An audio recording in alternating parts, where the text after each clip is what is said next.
audio no enyina so eti wo ma no mo ye papa away eye wo ma no ma concert na se beka concert we ye eye dwumadie kase anyontofo ba ase anyontofo a wa manone anyontofo a wo Ghana wo ba ase be ye performance kama sa kwade perform ma me fili o shanso be ye na dada no di edi asa but sa dwumadie ase festival yi anase afase ase ena ye man panyin na na do da Akufo Addo onya akonya se wone Ghana mu ni wiase afana nyina be kasa wei eye dwumadie o mo hye atire no wo mo boa ehwe se ama hodo so mpanimfo ebeye de tere ama ewiase mutemamufo nyina global citizens ewiase mutemamufo nyina se ba mofra desua ho ba eye impuntunyuma se nsua mofra hia nsua mpanimfo hia adan anasa ba bia amanfo de omuti beto se ye hye mabunu no kutupa no mamnya akonya so metima che o madwen wo no ma hodo ekoso wo mmamu ye eyade a global citizens mpanimfo no mugina ma eti ebra mampanyi na nado danko Akufo Addo enya akonya no wodie bisa ho se die nti no ka se na wo ka che o ma no mu ya we ni se ewiase nyina ba Ghana because me ankasa me hwe we na mafere anka typically eni wo kwan se ye disa edi di ye mampanyi. But then again, what the quad dream one, a dear Nessie or Ghana, I said, Mabunu no kutupa, I said, Mabunu no bufo, I'm on de your man penny, FBB Samo. A day and I coso, a buy your puntu numa, a bar, a year girl child education, a bar, your environment, a year, a body, a body, on Yamia body, and try your Huesia, your quiet yensio, a bassa no mana, a dame penny dear, and a your man penny dandy. I was an woman. And Yanyan and TSA, you have a man 4 billion Ghana cedis so far day. Global citizen for 4 billion Ghana citizens. More than man is 1 fine day. Now, and Kayanum buy the man who crown what the day, a bakuntabua, one obia ni chaka, or more kuntabia and Ghana for what we didn't pay a time on my Ghana sika, the Tenaria Musang, or Highway Musang. Not the idea Konyaba at the expense of the taxpayer. One taxpayer need Chakabia, one can't be beyond Jobia, one Babua Kuntabia. It is a Mabrone ya where none it the just I don't know. I said Roger Brana Usano. Also hot back a dem now my many hot one need in comma. Now do I know too much say Roger, a young way and he say, Bush will boon and each show. And no another again. Say we are singing Bagana. It will boon and yache one in pass. Ne wonya kono look agiyete so man bi to America every week and that's every month bia omo approval ratings mampanyin ne handless in fact baumia alanchramate ni mo amaka mo pesa mo ye frankatufo ema MPP amanyoko no by now mo shall revisable note because mampanyin approval rating ko form and that is going to affect you now approval rating said ye sitini tum no akofom eno na dan wadi e wadwumade na say I would even send Brasso, Roger. Matching it to say, come me, Johnson, I want to say. Nanado down, Wabekata Black Stars, so was 7 Black Stars, and I will say, what was 7 Kotokonso? That's a good young seminar. Shall we there? Go on and Roger, we did some be able. Oh, yeah, we be fine. Good. And our truffle for Jumedi and the Dorso, and to find and quay. Right, and I payment for Yachin, Emma Macaba from 197.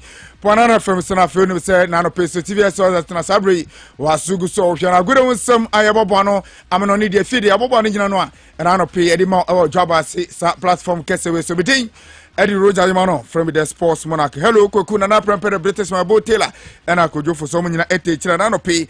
Matanasi Amili Semono, Ebre Yeti from Menenico, Yesha sent them and from Yeti for Yesha from the camp of Blasters. You know, a gamer down Friday course, so our Omai France and I game consider course. I know a Blasters of Ghana, Oromo any of the tip for Brazil for and Edia case 18 times a banner, you know, on my Ghana Edin Cho, a cup polypolymia, Yentimi Auntie, Abrantia for the Makinos, Eddie Kine, Esha go Eddie Magana Mechi, and Richarlison, and so a Pusatina, a toss me no fi or Sas Eddie Ted go, and a piece my Brazil for Echi Ghana, a boy, a Kamian son, Yentimi Auntie Sakaro Medio Cassidy, he say Blaster Timana Cassadie, he say Yadi Eda Home France, a omo ada omani akopiem e man Spain mu a ye hwe no se nyame yadoma eda Tuesday 2 p and 6 p.m. the Blasters of Ghana omo ani Nicaragua ebesa so e dia widosna Nicaragua foi onim se FIFA ranking no omo to so 139 and so omo eto so a ye hwe no se the Blasters of Ghana ebetimi eniom e dia widosna fi nioma akoye kamana onim se coach Otuado after say Blasters any France and so man ye for Brazil ebowie or France no after the game and central for Echube coach and Mobisana say coach game kesi ana e course Ghana ni Brazil no na eye chacha and na wotu understand say all sellers na odi kan edi sha say de na ti say enye kro eye chacha and akoto ya na yenti anu ya coach edi eman central for.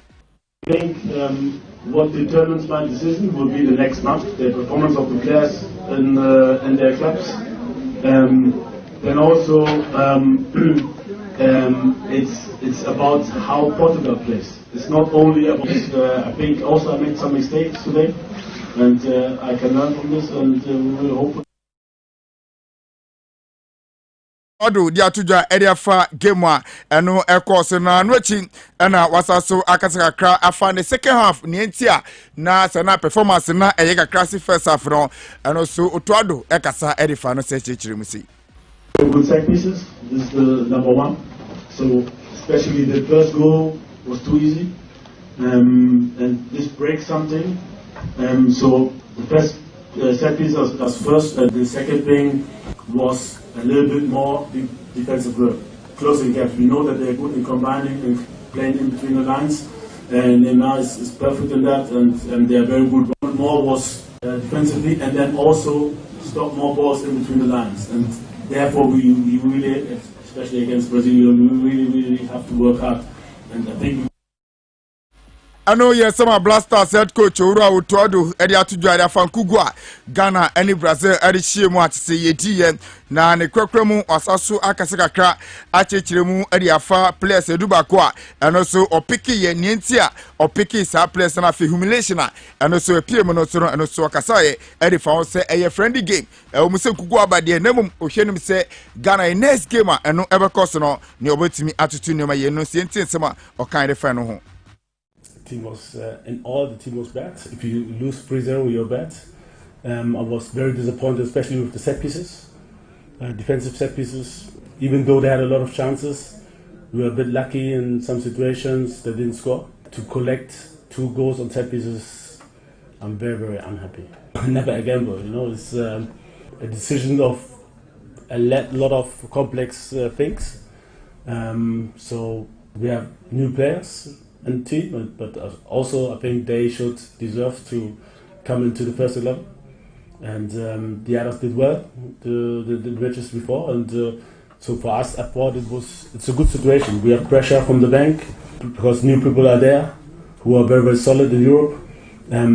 We have players on the pitch who have to prove themselves, and first half was not good, and second half was much better, but maybe also because Brazil took a little bit some steps down, I don't know. But for us, the second half was good. We looked more solid, didn't allow too many chances.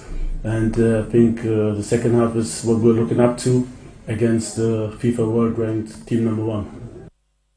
And then some Blaster head coach Ura Otuado and so Edia to the middle casino and no Sunday and team no etachi down ever my Spain one. Yes, I'm saying Yami Eya Duma Edia Tuesday 6 p.m. Ghana time no not say Estadio Francesco Ateos Eye Carrasco and no Eye Spain Abonteso the Blasters of Ghana and Spain. Ebet media with us. No motion so say and I say game no to I was Spain no Yanni Nicaragua for and Eddie with us.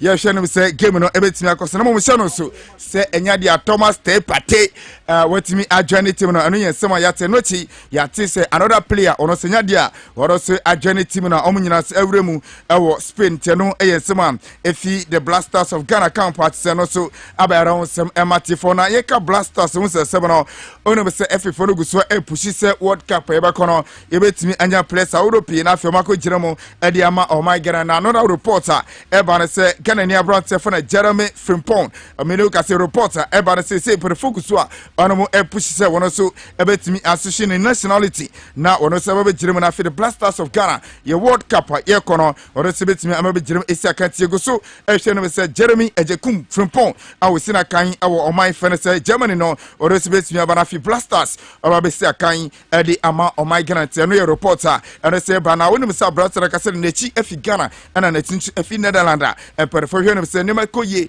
na bibia etimi tutuma obetimi abegirem esi akan edi ama oman Ghana te no ye sema and say fi no ma no epa ere wonsem enso edi identity yan konsem from na fi ewure mu awon sema no atoja onum say na o chewi enso na ade a Bet Power Premier League no and so ekose no big game ekose Kumase emra enura House of Folk etu anamako pimo Kumase ani krobia Kumase Asante Kotoko eri akensi ne eko tintam so na akensi de ba no no na apaya obia epuso atena bako awo game eno ekose na 57 minutes and our brand for receive Mubarak ono eri kan share goal eri ama Kotoko bobo kranotino and our brand for Calip amankwa wonos ejira ne naso a wonos etik 87 minutes eri ama team for House of Folk tebana bi no na akesi no ID 1-1 na onim say sa match na brand a wono enya MVP awo sa game course no eya brand for Yusuf Mubarak wono ana sonya man of the match awo sa game kesi a eno so no etimi ekoso na after the game no and Kumasi Asante Kotoko onum head coach coach Said Zebu ono ekasaka kra arifa game no se jiri se game na course no de onum modebo no koye panem na attackers no o se chances omunya no omu esconda na nyiru jiri se no kan ubintia amboa emabobo kefere Kumasi Asante Kotoko onum amfan kunibede yentin sema coach Said Zebu Kotoko coach edi etuja. I saw a very good match and the rhythm of the game was very active, and in fact I'm very impressed about today's game. Last week we all saw the performance of the players. In fact it was very disappointing, but today they showed that indeed they are here for action. We still need to work more in the finishing. You saw that we had a lot of chances, but unfortunately we couldn't use them. But we go back and work, and then so that next match when we got the opportunity, the attackers can score. We are very disappointed for them to score, but we are not discouraged. This is a league, and anu ya sama Asante Kotoko coach Ora Sedu Zebu ni sama akase interpreter no so eri ho chechirimu ano so dia basasa ono French ni ti blofo no nte se agi oka na afi obi so interpreting no so eri ba blofo mo ntanu ya sama no se pimonochi coach sama bodu eye boboko e fa House of Folk ono said coach anu sama crowd to just say ono Kotoko team no onimom yie panti wo wura mo game no no onim Kotoko weak points no ade a edu ba bia ankoye ema House of Folk game no ono mantimi ani kunum ni se ni tactics no awode ba na ka bibie ejina brante fana grass na wakoso na game ni start ya na se Kotoko eni da ho pa eno mo pra wako jiri se no e kan obi ti a affect ni tactics yenti sema coach sama bodu enso edituja. One thing about game, but though they are not share the game, no. But when you say with time, gradually yeah, per se, you outplay Kotoko because we know we are far better than them. But it's quite unfortunate, our corner not contempt. I say the game no BBR. But for Kotoko to score us, that I told them they should keep composure. Now definitely we come back. We know Kotoko their strength, so definitely it's quite fortunate that we drew with them. The absence of them, your team also spirit echo down, but with them I believe the subsequent matches that are not available, so they will see different House of Folk.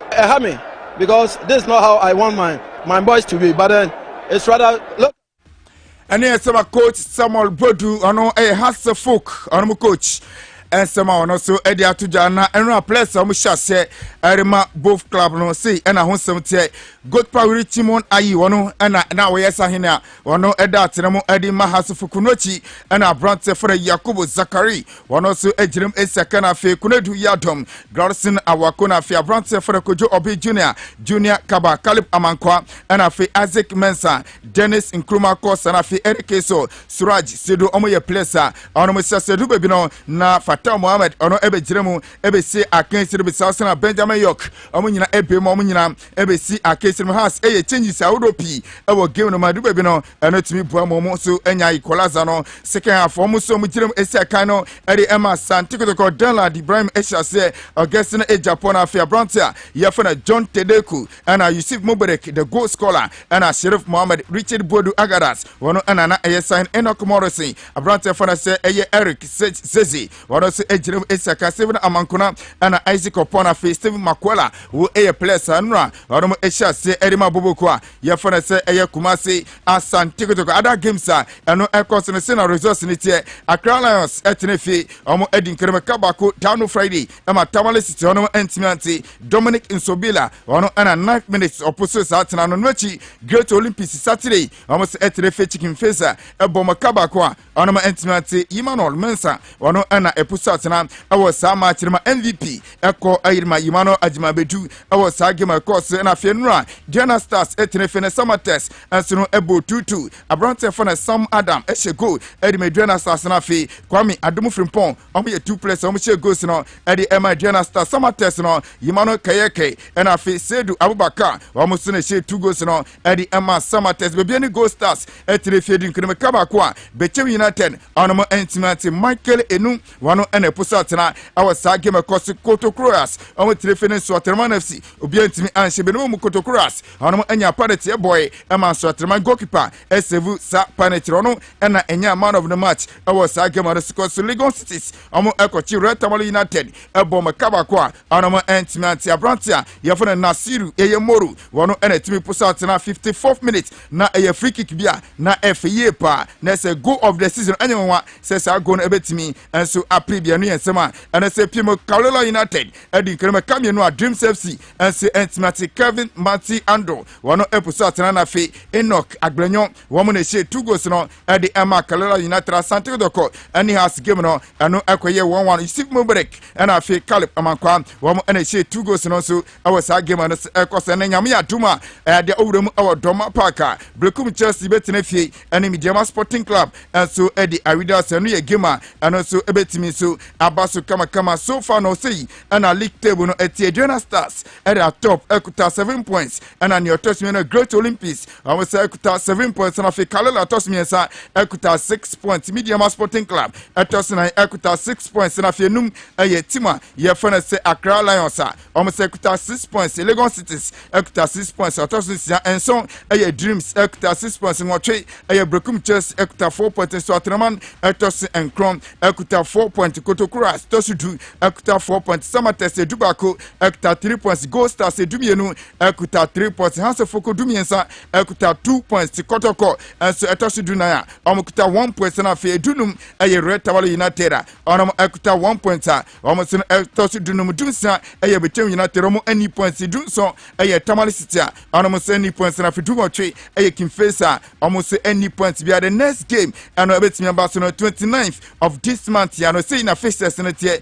Samates betene fe na Great Olympics bebo Bechem United bebo Kotokroas and afi Accra House of Folk betene fe and be bia ni Gold Stars bebo so Atraman and Kaolela United bebo Dreams FC betene fe na Accra Lions Legon Cities and so and Brekum Chelsea bebo Mediama Sporting Club and Diana Stars bebo Tamale City and Red Tamale United and so bebo na Kimfesa and Asante Kotoko and so ebetimi so edi Awida City uremu ewo Ghana Premier League nema sababepe any fixtures eno ebetimi abaso erehusem ematifo onum se emanu so onom so Super Cup no na uchewie na bibia so eba na wie no not the fit ladies omo eti ampem da ko ladies edi nkunum edi form so ameno kase de womo ana se kruwa no onom etimi afa ewo Aliu Muhammad Stadium emna third place eno ekos no not se no so police ladies onom so etimi edi nkunum na se ofie mu dia ekoye 4-3 ema meno kase de police ladies womo so na etos miesa bronze medal womo ana womo sa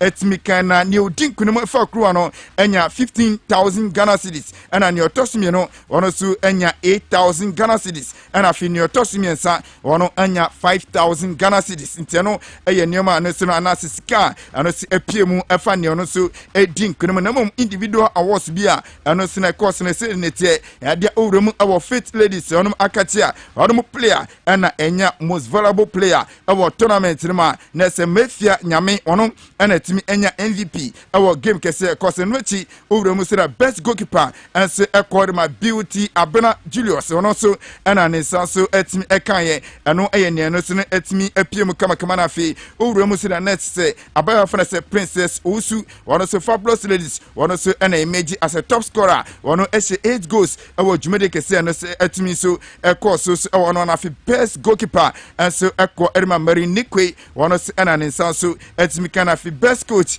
enso eko Raymond Feni ono eye coach ono so ewo Fit Ladies ono ena ne sanso eka sa award ne kama ntia no kakra no so epiem a eyere won sansam enso ematie for yem no ni tew na fi yansore sa onim se Yofa Nations League no games ni kakra ekoso na Saturday ade oman ye for Czech Republic etrefie ani oman Portugal editing tab se bana bi no Portugal ebom kananya ono mo entimi atenuachi Spain enso etena ho ama oman for Switzerland enso ebom ekamenu a ono mo ete kanombako ano eye game ano ekoso na fi oman Armenia enso etrefe no Ukraine enso editing tab se bana bi no na se Ukraine ekoche mo bom ekapoli enum ase no so no omo enti Armenia for entimi enso antintani ne epim na fe Scotland omo se etrefe ni Ireland enso editing tab se bana bi no Scotland edin kuno kamenu a Ireland for canon omo ete kanombako na fi oman Israel enso eni Albania enso editing tab se bana bi no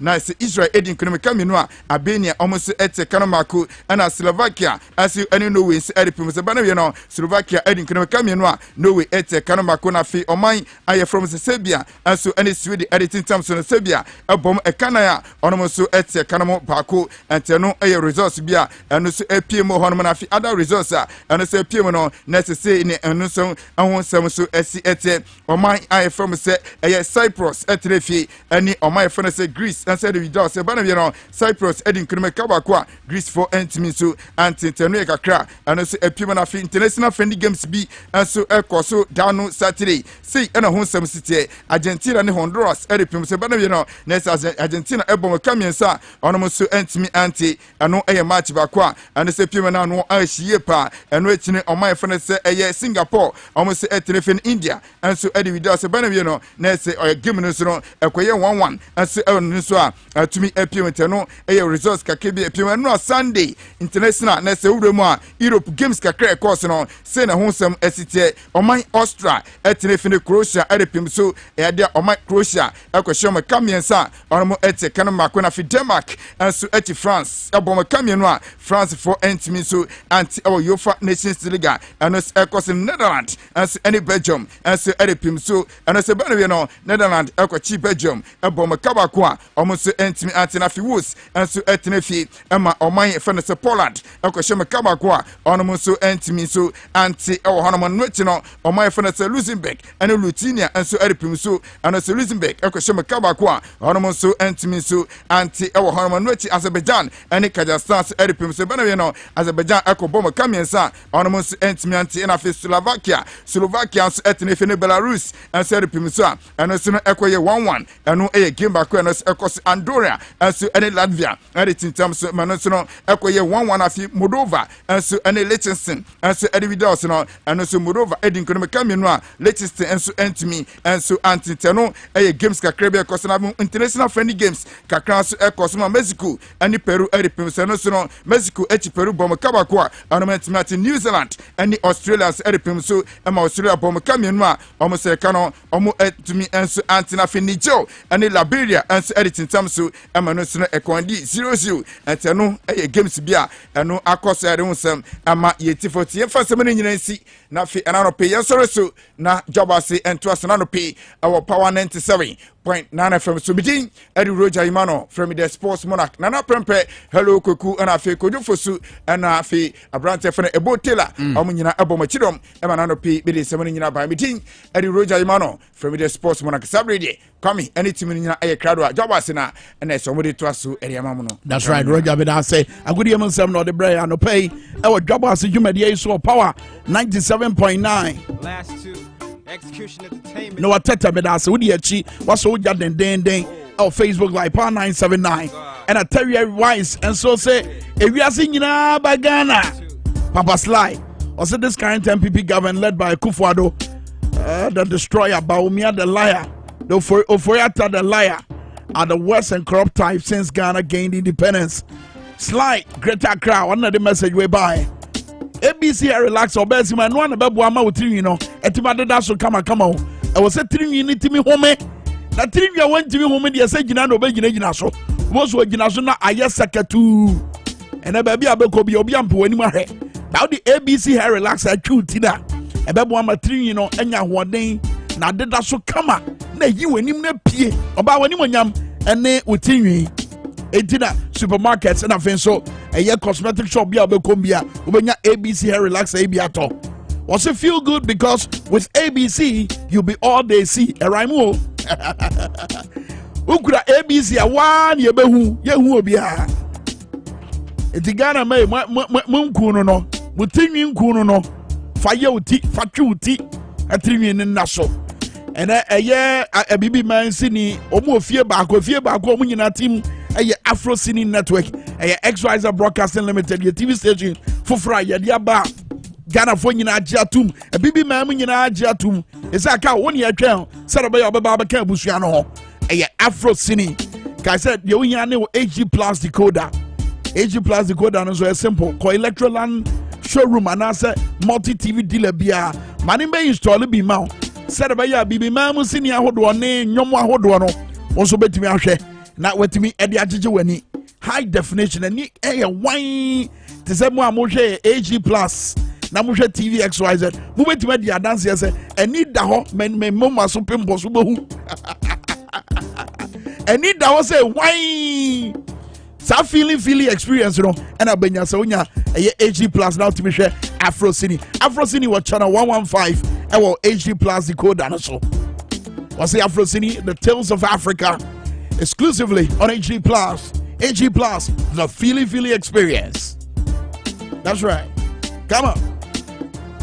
And aduane a ye di ansa ne yakobo ye tondo nsansan eye top choco 3-in-1 chocolate drink make am for dia mo bia yo nya ni nsuo hye me die enie ya we nya ni nsuo hye me dia gum na makafra na manom na hoɔden aba Ghana koko ya bi ne yade ye American ya sikira wuchira pay ni nyina ya kafua ene yade agu roba mu ni konkom sade ba ya wo so betima nom na wanya brɛ anante akɔ adwuma wanya brɛ asiesie nkwara no ho ade o makosuku enkwara afi na akɔ china akɔ pa sikire ne ayi American osi esi kwata sikire brɛ me obeba na ensu atoi obeba no etieti atechem na ne wansa ye fin wasa de na akɔ hye adwaye akɔ dware no what waste time. Eti man say bre the top choco 3-in-1 chocolate drink. First you see so kagum kanum wona akono. Na for the top choco chocolate spread no abia pano nim with the afifam kama. Kanimi enu bom aduane die na wie paye. Top choco Ghana heya ne ye no. Supermarket na so to bia ben bia bawuram na say wo per top choco ni bi. O di be ma. And to forward my friend 0551 033 Top Choco, it's chocolate. Dr. Blizzard Foster. When you do my work, 21st Clinic, your bomber basso, Danny Daniel, your back as a video, near about 21st Clinic, near my Musufisi and India Bujinama. Yadia, your friend is sciatic or ya now would say, oh, to us in Tini, did him call Nasano, a the bonnet, now Dr. Blizzard, Nene Dom, Omegina, so Megina Tiasa Yadia. Entina wa bibi mem ha ya jimatum se sciatica research center no mo ankasa mo akache wo East Legon e ho na wo opa wo jimachini agugu me metra radio so ndi wutro I mean we did try it kwaya dia no kura na entina o mo to ade wo ha nyina ye di o mo ho adansia na nim se no kura ne ye ka kire wo to asintini didi mu ko na ase no eye wo ya ko 21st Clinic e bia sciatica na e bon kaye ana wo de what yesimu dada Omo enkrabata be dunum eburu dunum our Ghana has say over 15 branches and I feel so big from 21st Clinic our 0540 311 311 ofra also per Dr. Blizzard Foster what in enka a year Power FM and a TVXYZ opa so so here and yes from here back ni bi o and we be go away but Dr. Blizzard Foster and 21st Clinic was a bra yade be na account fa bedino from 0540 311 311 0540 311 311 ɛyɛ wadeɛ bi a mepɛ sɛ wohunu fa ɛyɛ global citizen ɛyɛ platform no so ɛne neɛ nti a nea mabunu ne bi yɛ memenda anadwo no ɛyɛ adeɛ a ɛhia in fact ɛyɛ adeɛ a sɛ global citizens for no ɔmu issue statement a woanhwɛ wo mbɛfoa so mɛkyɛ neɛ nti ɛte sa afei me nua panyin Mugabe Mase general manager ɛma ɛyɛ power 97.9 wɔba wura mu nkurase no baako wɔde n'ani akɔhu ade tantan bi wabra wɔn a wɔte saa bea hɔ no wɔn te kurom hɔ a wɔn tua toɔ nanso yɛgye wɔn saa yɛde details ne ba nkɔ baabi a.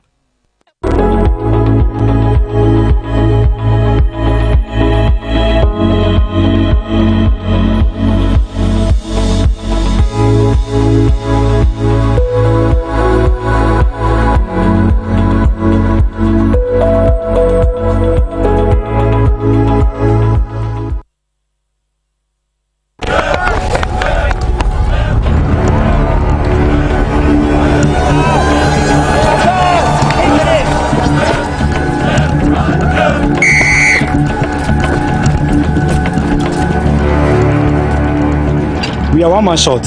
Should we invite him? Yeah. It be old cargo. Can I join you guys? Yeah.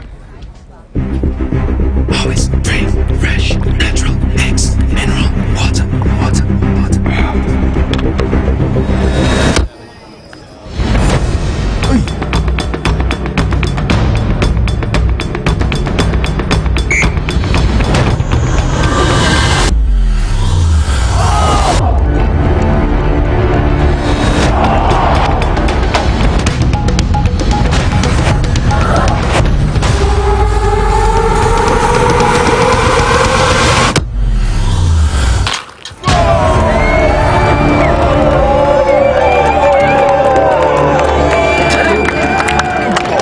You still got it. Always keep hydrated naturally. That's my secret. Manufactured with the primary aim of preserving nature's finest minerals necessary for a healthy mind and body. X Natural Mineral Water. Simply natural.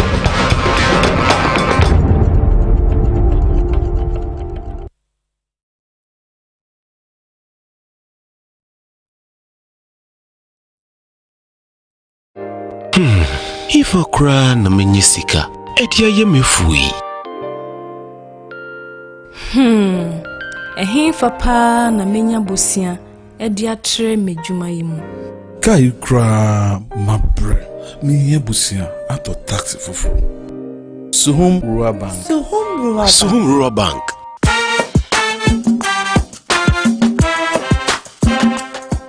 Yamamu akwa baba Suhum Rural Bank. Ye won hyehyɛ ahodoɔ bi te sɛ dwadifo abosia, ekuokuo bosia, susu account, ɛne da so wɔ hɔ savings account, me bada chain savings account, ɛne de akeka ho. Press Suhum Rural Bank was 034229186. Na wɔn so wetumi aka sɛ Suhum Rural Bank ama ene mayeka ona. Suhum Rural Bank enti me pa minie. Suhum Rural Bank, growing our heritage.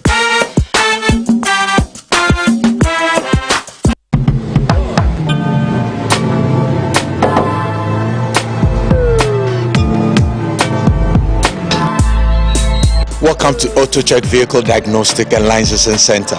I hear my car can be checked here without going to so many hour crap. Sure.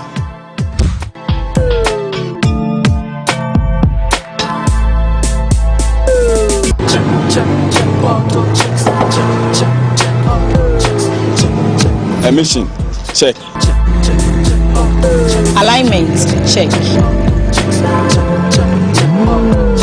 Brakes, check. Visit Auto Checks at Koforodia Aquadrum Road for the road readiness of your vehicle, from saloon cars to heavy-duty industrial vehicles. Madam, your car is now ready for the road. Thank you so much. Auto checks, check. Auto Checks, your safety, our priority. Check, auto checks. $405. Notice lately I've been drifting aimlessly. The actual retail price is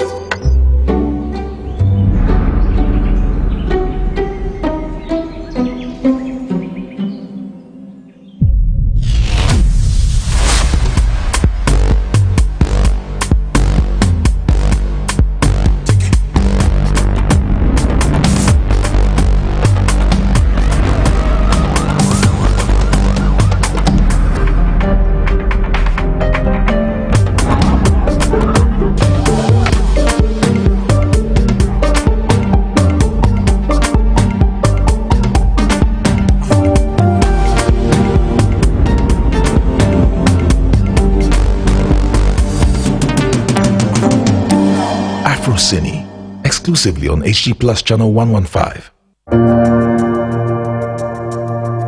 Welcome to the Royal Dazzle Event Center.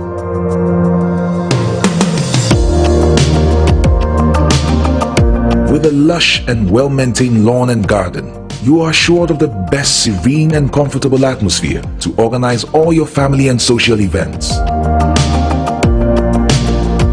Live the royal moments here with friends and family. The hosting capacity of 600 to 800 people makes Royal Dazzle the most versatile of places to host weddings, parties, funerals, conferences, concerts, and many more. Create your memories with us. Call us for inquiries on 055-814-8585 or 024-620-2144, or pass by and speak to any of our friendly staff. Locate us at Maijon, close to Zoom Lion headquarters. Royal Dazzle Event Center, creating memories.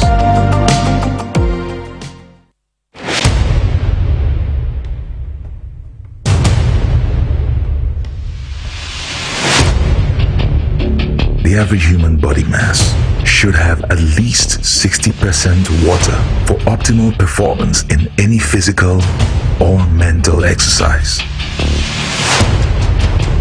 We can help you maintain it naturally.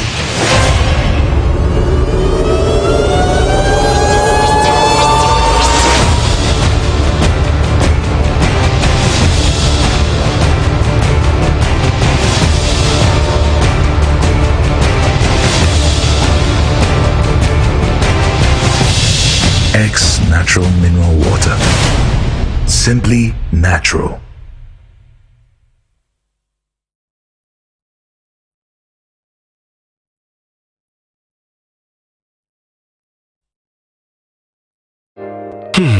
If I cry na menyisika, etia ye mefui.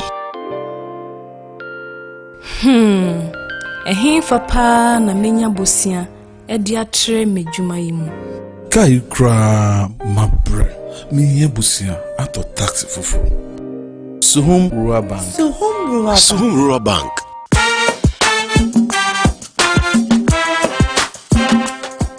Yema mwakwa baba Suhum Rural Bank.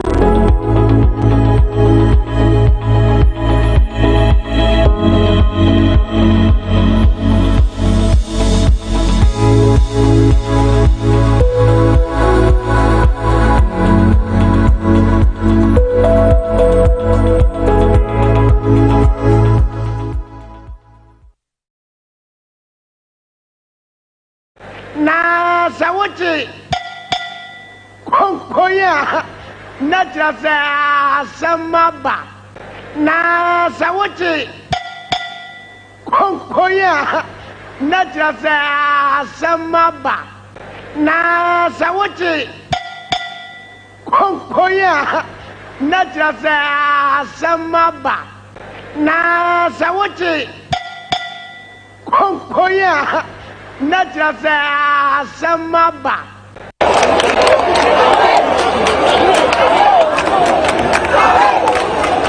Yes, you know, but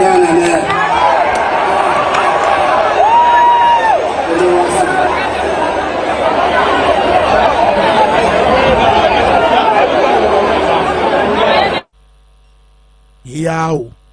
Ye. Yasi nyina bagana. Anka on a normal occasion. Ni ayefra de Ghana ni no anko nya saade we. Wonim sa?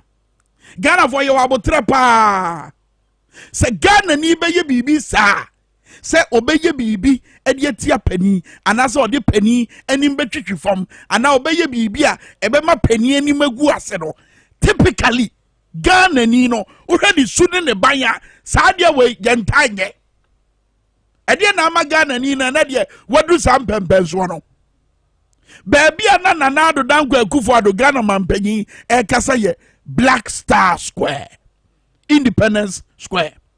Ehona si eto aba mampanimfo a wo mugina ehwai e de che Ghana for se wo bedi nukure sensuo mo sa wiemo wo bedi nukure e de che Ghana for. Sabia kro na o munye no pa away was our global citizens afashe no. Sabia Krona na ye man penyi ekache ye say ye say. I ask you to be citizens and not spectators. Munya timemufo, mamon beye behade for ye man penyi ano muya na we no. Ebra no osaya chere no. Ne kasa ne dikai no. Was share Ghana for nyina say yenye timemufo, mammy yembe behade for. Etibi ya sure say ebia say su na wodi share ye mu no say nhye na wodi share ye mu say da ne da nyina ye nyina say su no so emfa nkankai no ne dwumadie se fata say e wo so ye man no me ya sure say do na da ne wadi global citizen for omo ye hwamo omo ye ku a omo amama hodo nyina omo dia si omo eso say won be gina akoatia eye ohia bubro. So we say we take action to defeat poverty, demand equity. Say ye pre a peri yo. And ya mateme mufua omo wiase afana nyina global citizen foi omo botaye si obani sunuro. Say ye begina akwantia ohia buburo. Ye begina na ya pre a peri yo. And ya manfo defend the planet. Say ye bebo aye ewiase ho ban.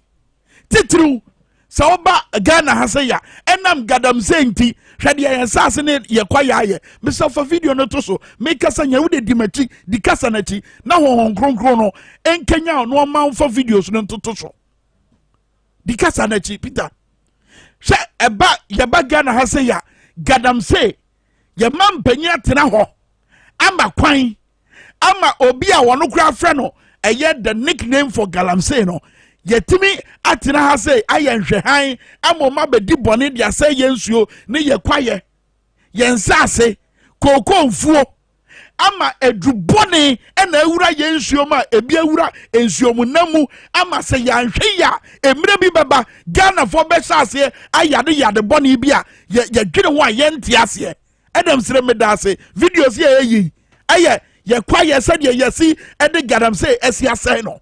Eti global citizen afashe ye omu sheye enye se ye ba be masa akodi atonyum kwa o enye se ye ba be ma Osha Raymond atonyum kwa o edi enti na Osha ba krom ha ye de ne kofa achoko because omu ho choko as an emblem or a symbol for poverty me se mo amote choko no mo nkafra me ye sure say nche bia global citizen for no choko no mo kwa no wo de ho be ye video bia be ye documentary aka say ye call Ghana no ohia buburo na ye ka ho asem na nunie eti anya me nwa sa na dwono say wa bra ewiase nyina temamufo epe nso anu aduro ama said ye yesi say yensase said ye yesi say ye kwaye said ye ohia atete pansam a say temamufo no wa bra ye pe nso anu aduro no aye de nyom to kwa so edwendwen saade we ho na fa Ghana mampanyi ena gina simpie so anyama nwa se mabunu no huru no se wonye obi a woye nso anu aduro eti na obu huru no na obu bonu tutuo no so free eye simpie no so nko anyama nwa because botaya na se niesi global citizen for ye ni so ebi ni defending the planet, demanding equity, defeating poverty. When you are there, a young man is ready who eti anadwofa no hwede asi ye mabunu na no mujira hono me ya sure say o man na nwene wo say mampanyi beba bagina simpie so na anya bia ka mampanyi wo jaima foreign affairs minister ekoya na kaye den wo jaima ebia tourism and creative arts minister ekoya na kaye den wo jaima na namunsini bi koya na kaye den wo say bra no mo yesa concert we na bi cost wo New York bisa ho ko he New York video no whether Joe Biden was there.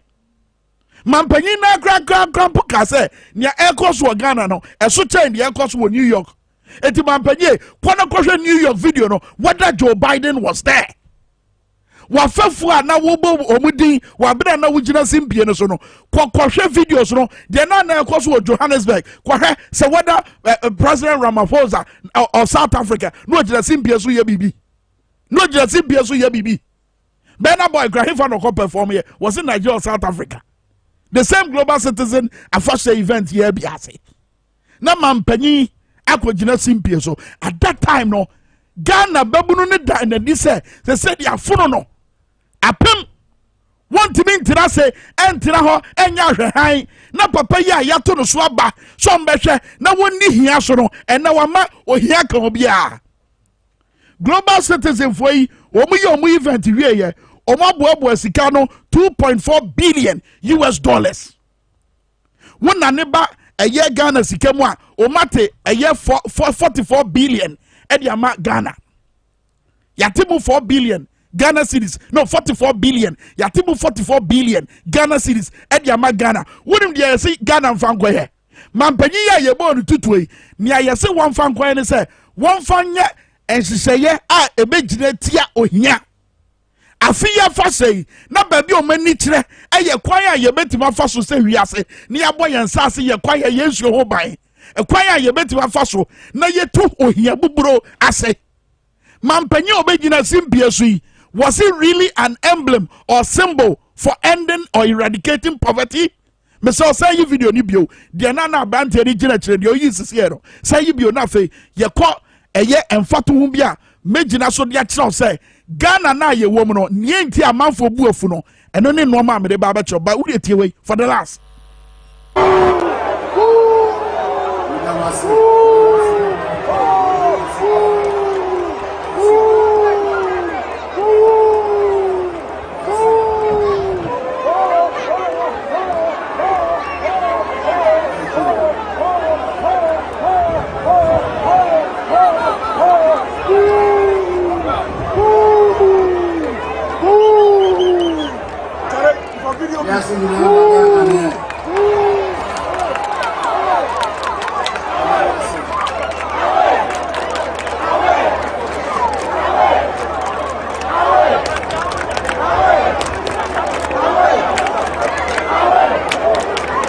Global citizens, fellow Africans, ladies and gentlemen, extend a hearty aquaba. Bra, Peter Yankwanim, bra, yeah, eti within the same country, ya man penishas way, I will go jinaho, no can say. And she say, I would do a wawa, ye bedi so, ne ya 1 year 2 years, say, and she say, I would do a ye bedi so, ne ya bua said a bay and pay abano. One casani crum, she no my cosmo. Mammy Mogabi Mass and a report no.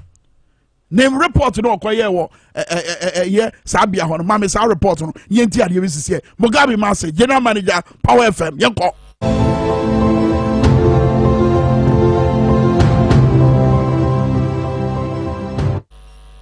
Okay, we are still on my way, Uncle. When you Mugabe Master, where Adam Slim, I want no chance of quine, what a yam ya be on my Ghana, and you would take a career near Komoga report.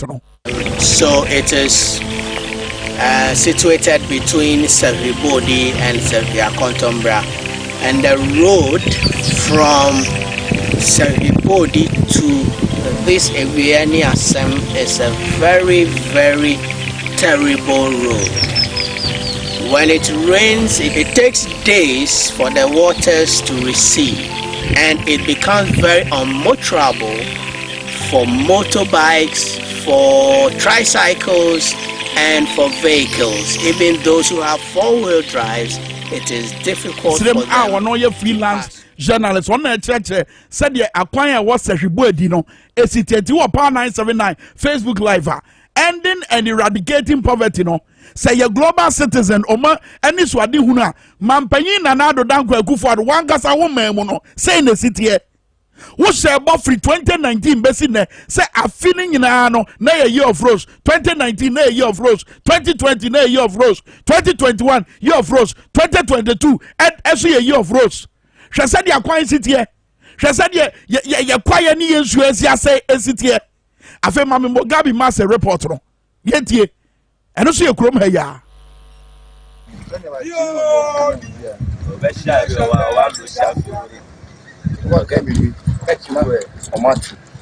Highway a peace village, a peace village. I can do a west a year municipal. Like I say, higher pay a year MPOR, a year honorable FIFA, and MC so a honorable a Clement. Now, Moshe baby, higher bridge. Village, any kind of blow and Tama. So far, when I go school, free peace village enkro so enko ayika do blue enu mo so ayika do blue person mo ko peace village omotumi enkro so sa bridge ewo Greater Accra region, the capital city of Ghana. Now wo hwe senior city ya chese car no ebeso a me ba ma park me car ewo esoa on the right side one ma park me car no so free say ba ne ebedu ha na chese apem ade a emwa ema mpuntu entumi enkoso se ekoba se oyo opemfo epeso okowo a ewo mu de ni duru a dise mu pagya nipa no ebo na bongo ene mo de na kroso asara ka etimi ejira na mo timi ekroso ya tumi akroso ebedu hospital na wawu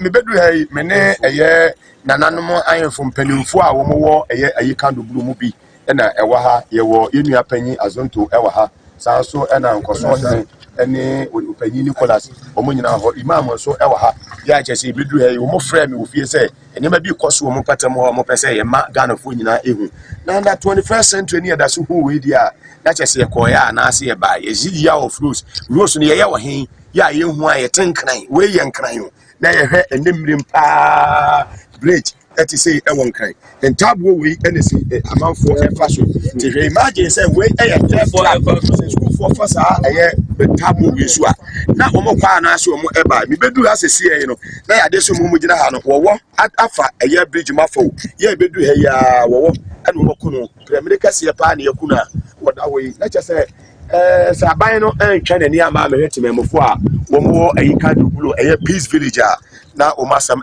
moboyi pa obanyi bridge ese be mfie be yese eni achepa be 10 years ni a ye pese bridge yesu ye contribution kakra say ebe tumi dia ye ahonde tumi ya ye anyway so ba na be sisa ni nyina ediko ye prese be yesu se de nyina enim si anu boma edi ye tumi ti ye sra ban say omeboa school for school wa ha apemfo fa jese dem be free cause we share area no kwa no area ni nyina develop awie asu ye tumi emfa kwa we so enko school emfa kwa ye de say fantastic sra ban so mbe omomo de ano mbeboa yo kaka ebeda say na ko so hin wo so senate ye wo so ye betu we wani abre pa de na wo so wo kan efa bridge ho yo kaka mi wo kan na aka no na aka ni nyina ye hemmoa sebe yentimi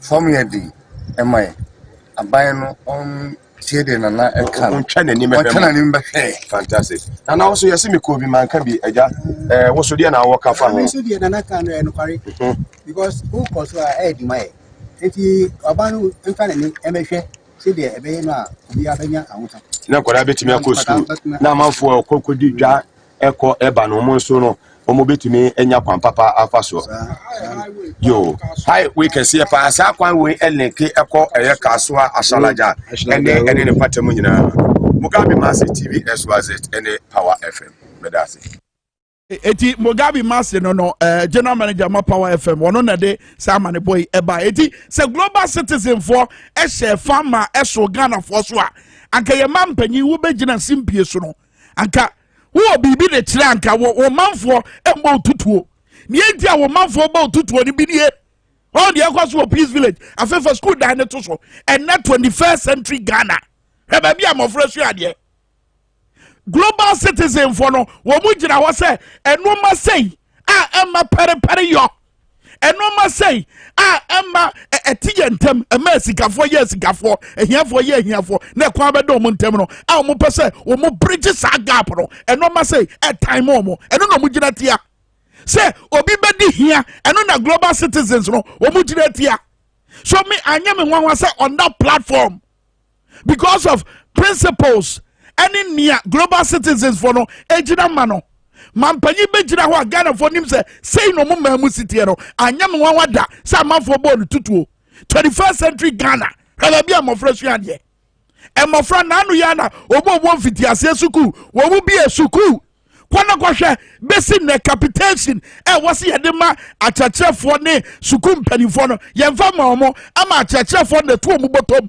ene omu sika ye no ma enwoma nkora no besua a ye hye ho bo se yede ma mofro no besi na ema ye ye ka wasama na edutwum ti ba bi se obi afa no ho tan education minister not baby say on one ankasa din nkofo bia omo MPP mu afa no hotan obi fa hotan sa ayedai masa ye adwuma obi antan mampanyi Nanado Danko Akufo-Addo o enye say eye ye fe say on the global platform say ye di nanim betwitwi from no enye obi afa in fact me am to akra ma fere hwe ba bia nkwara su ade and global citizens no omo enoma say no mu gina tia entina womu kwa manfo ho koba manfo apurumu so mu mu sika no mu nti sa sika yi ema omamu mpanimfo no mu fa sa sika yi bi entu sa no ma yase ba ye ni gidie wo mu fi se bodan na di se ye di sika sa hyabon sa mo mfa nya de etere enye de ye pe no na mo de ye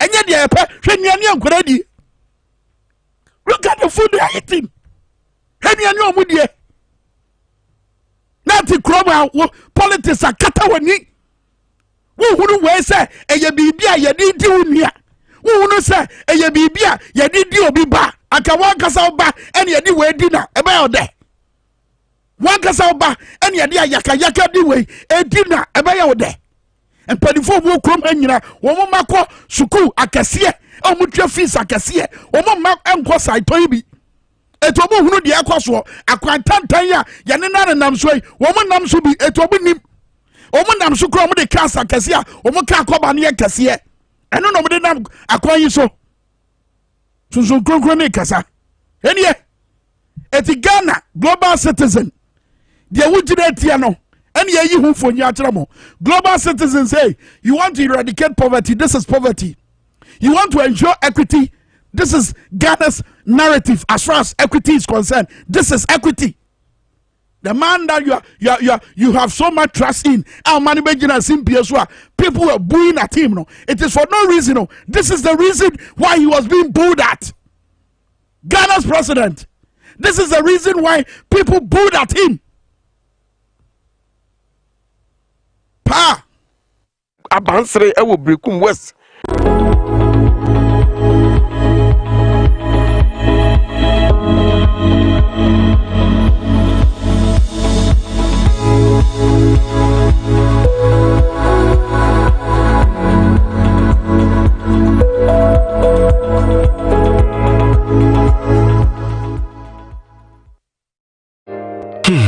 If okra na menyisika, etia ye mefui.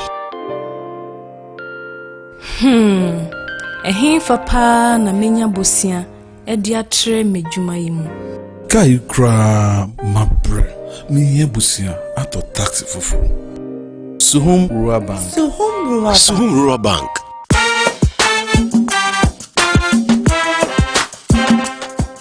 Yemamwa kwa baba Suhum Rural Bank. Ye won hwehwe ahodo bi te se dwadifo abosia, ekokro bosia, susu account. Ene da so wo savings account. Me bada chain savings account. Ene de keka ho. Suhum Rural Bank was 03422919896. Na won so wetumi aka se. Suhum Rural Bank. Ama ene mayeka una. Suhum Rural Bank. Enti me pa minie. Suhum Rural Bank, growing our heritage.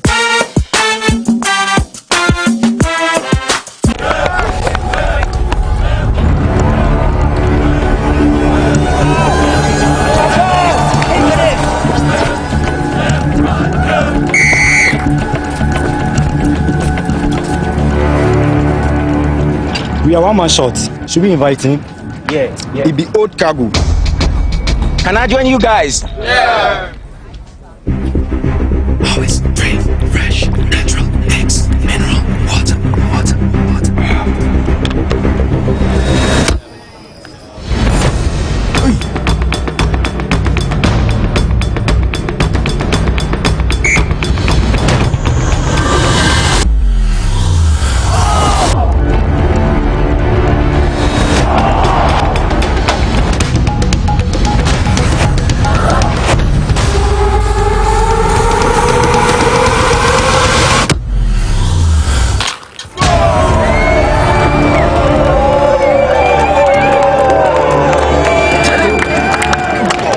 Still got it. Always keep hydrated naturally. That's my secret.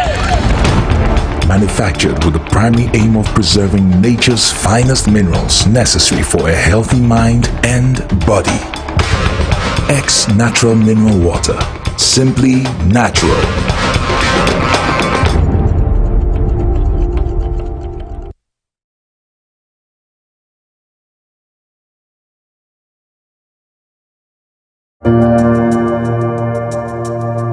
Welcome to the Royal Dazzle Event Center.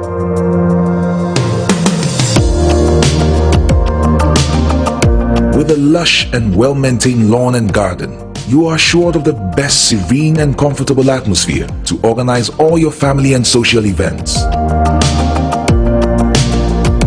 Live the royal moments here with friends and family. The hosting capacity of 600 to 800 people makes Royal Dazzle the most versatile of places to host weddings, parties, funerals, conferences, concerts, and many more. Create your memories with us. Call us for inquiries on 055-814-8585 or 024-620-2144, or pass by and speak to any of our friendly staff. Locate us at Myjohn, close to Zoom Lion headquarters. Royal Dazzle Event Center, creating memories.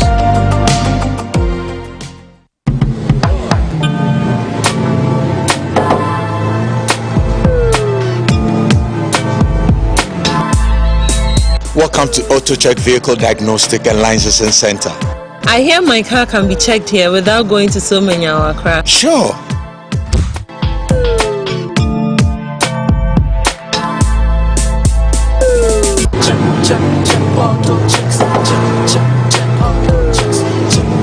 Emission, check. Alignment, check. Brakes, check. Visit AutoChecks at Koforodia Aquadum Road for the roadworthiness of your vehicle, from saloon cars to heavy-duty industrial vehicles. Madam, your car is now ready for the road. Thank you so much. AutoChecks, check. AutoChecks, your safety, our priority. $405.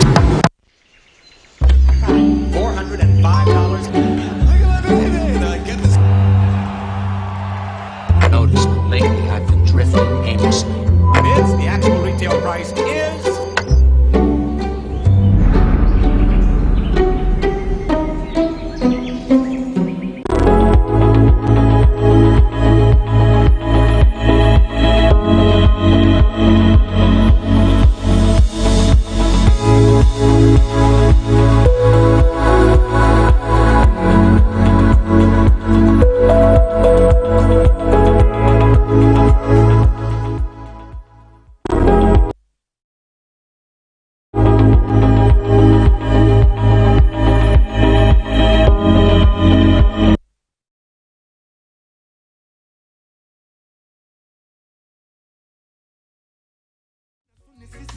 na deɛ na ɔmoamoa ne nsa te sɛ deɛ ɔtwi moto yi wode sere ma mehwɛ ana wotwi mɛko twi mɛko na mehwɛ twitwitwitwi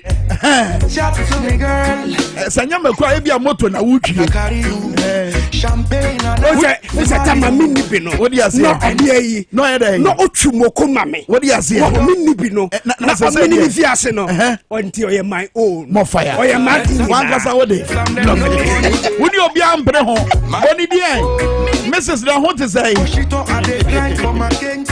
nkwadaa no ho te sɛ nkwadaa yi yɛdɔ mu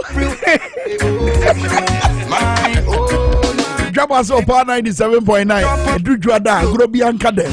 Agrobianca dem. A Drubianzunca dem. A Brasso say a dim for the Cassia Bebremo.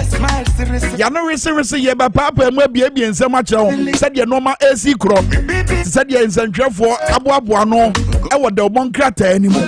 Daily Graphic were Ghanaian Times were her. The Herald newspaper were her.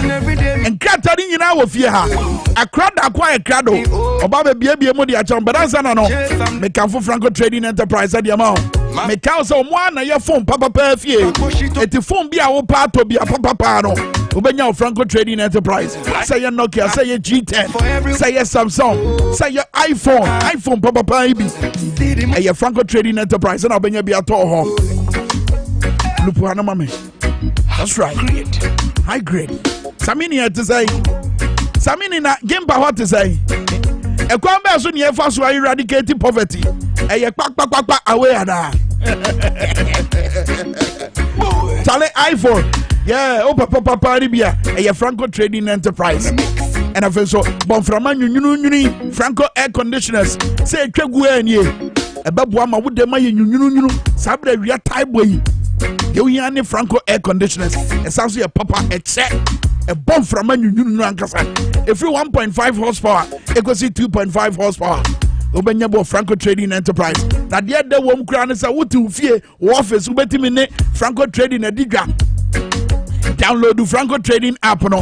Nandi Opebia Fonsa Team so. The friend number C 0246 422 338 0246 422 338 and a 05559 3931 311 05559 39311. Baby a wobia adie bia woni Franco akwa pam so mo mfa mmerɛw na won tono won sabeka no pepepe sadia city na Franco Trading Enterprise Jake munyina munka bom na munka office wo phone papa pa vie yeah come on obia ne mo mpre ho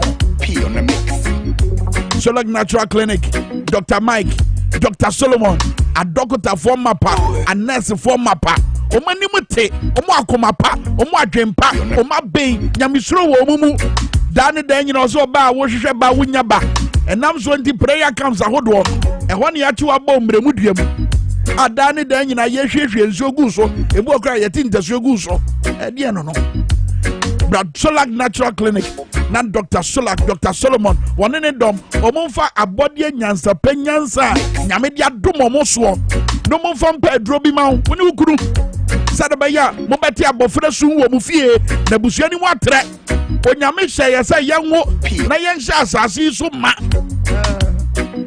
etimesel okosola Natural Clinic sa wodin no eduomu mu say diabetes say hepatitis B say efichiko mu how say wani na wo say wani ase wani hunu we kwame de bi free no mofra brem si ne Dr. Mike mo ready me ba mo nchen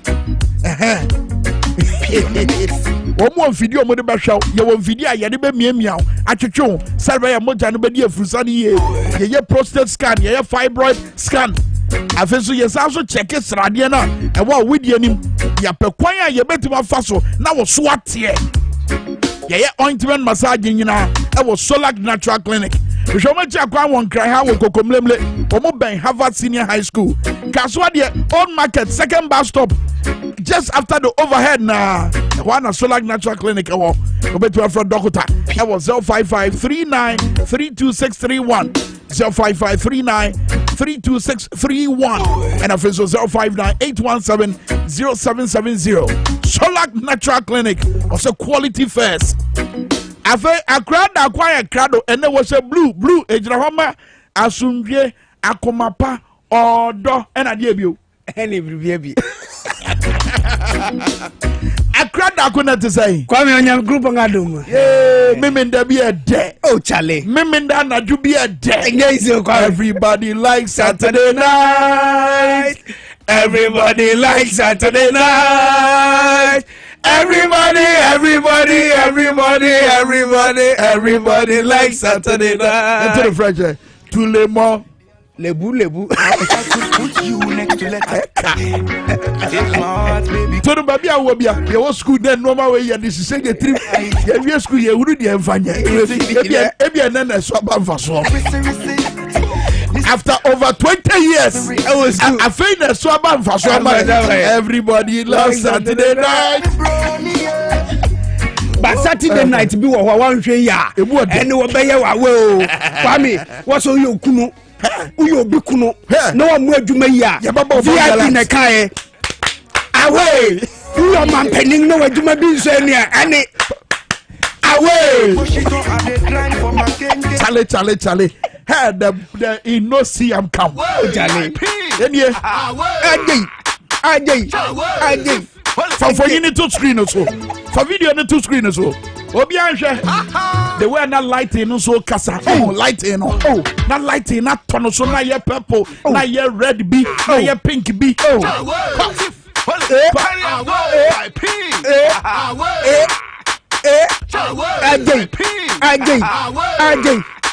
Waduma so enti ko what's it Prince King so what's the whole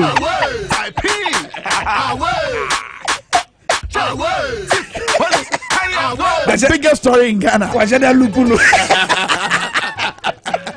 Charlie Accra boy come on yay and then I said Adudi yay guy I got it we are singing Bagana we are singing Bagana we are singing Bagana yeah we are singing Bagana we are singing Bagana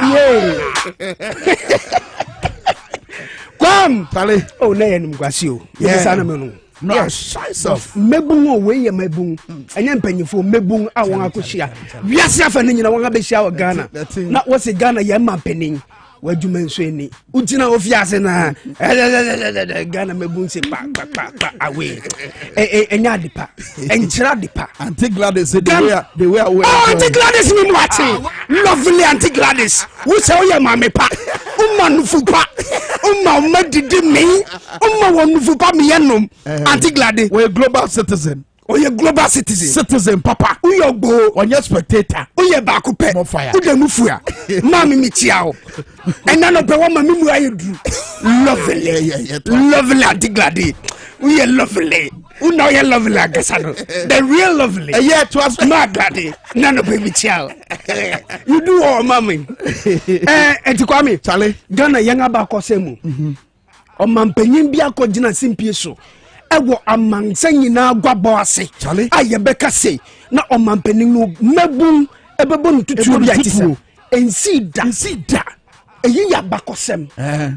Na ama eyi actually madwe ye ka Ghana penio ye ka say enya ma penga be the only one na ye two shoe ball no ye George Bush. Yes, George Bush and ye wuro shoe and ye two ball say pay na eyi mebun nankasa na wohwe bia ya won a wodi kan no ye papa we no enye se wogina kire wo wogina nim ho yeah fifin ho me enti me eya me se me NPP amanyokuo no eba ana se me national executive ana me wo government man ana edo me concept me di NPP amanyokuo na nim I should be worried was some you worried yes approval ratings in the form bra enkoye president no approval ratings e ko form nyama enkoye ko enti me se me NPP ni na me pese me flag bearer I should be worried about these things because se nipa yes ye behwe na achievement ni niama obeye ye behwe ni niama ne so na media kotina na ye ngeto aba ma me se misumi mayo mampanin e wo the same political party mu e wo the same country ma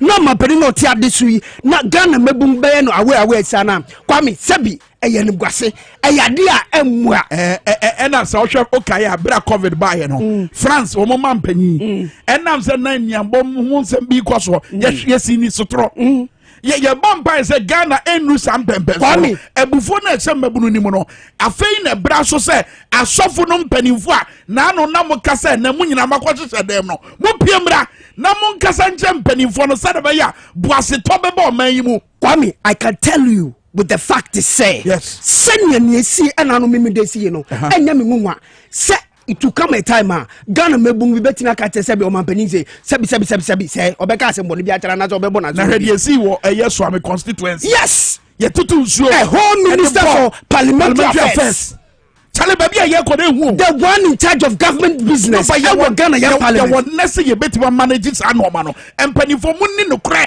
woni no kware tise sika ya kwame sika number citizens for say omudi ama bibi man $44 billion ayatimu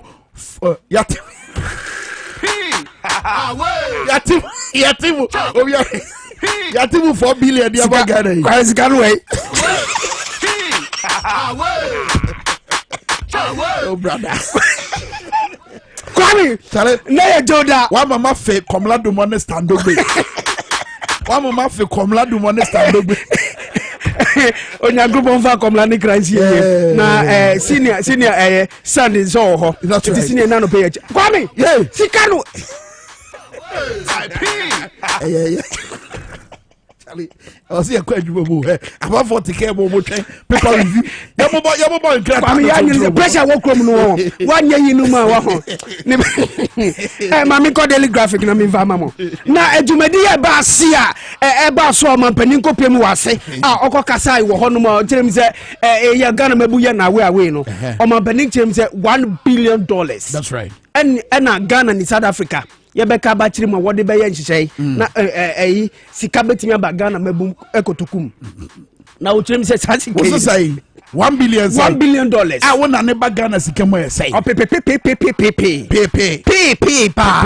dosun na say $1 eh 10 cedis 50 pesos 1 billion e be ya he anya sika kitwa enti o tell me say Ghana ni South Africa sasi ke and a water babesha no dia yemputu nyuma Ramaphosa de metima ka bia ma no ana ono kra question mark da ho oh but ono do sha because one former president would not go gina assembly it will be bia wo sua no it would ya fe ya de be kwa wo gina na wo sua we body tape capture ministers say we redigege sika interministerial committee on mining secretary to that committee tape capture no say o ge sika wa clear no sika yeba na nia global citizens for the about 4 billion ya dey kwa me sika no Arahose but daily graphic capture what ya to entiana da ho no say ye tu hia ase ana say ye infrastructure kwan school adan ani niam mo anu no say ye this sika be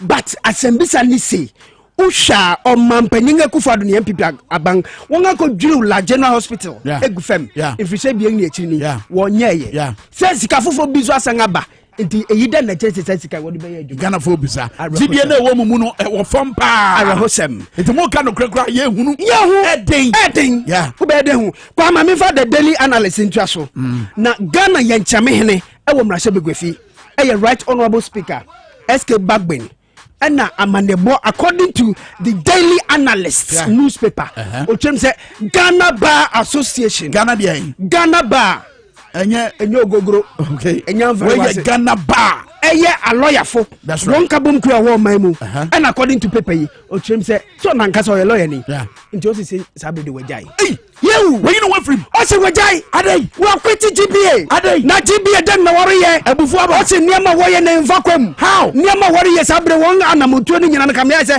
ekwa one side pe akoye say sebi o won a won say won na won nim den kwia e na wo say wo go eye anase wo dom eye GBA speaker ye mra nim ni no Etiosi sabre Ghana Bar Association wejai. No Peter ya woso ahoma no ye pese ye no kasa. Yes. Peter Bafo na ye ne ko adwendwen ni ma ema ye mraso bedwafie chame hene wa free ye Ghana Bar Association no mu no.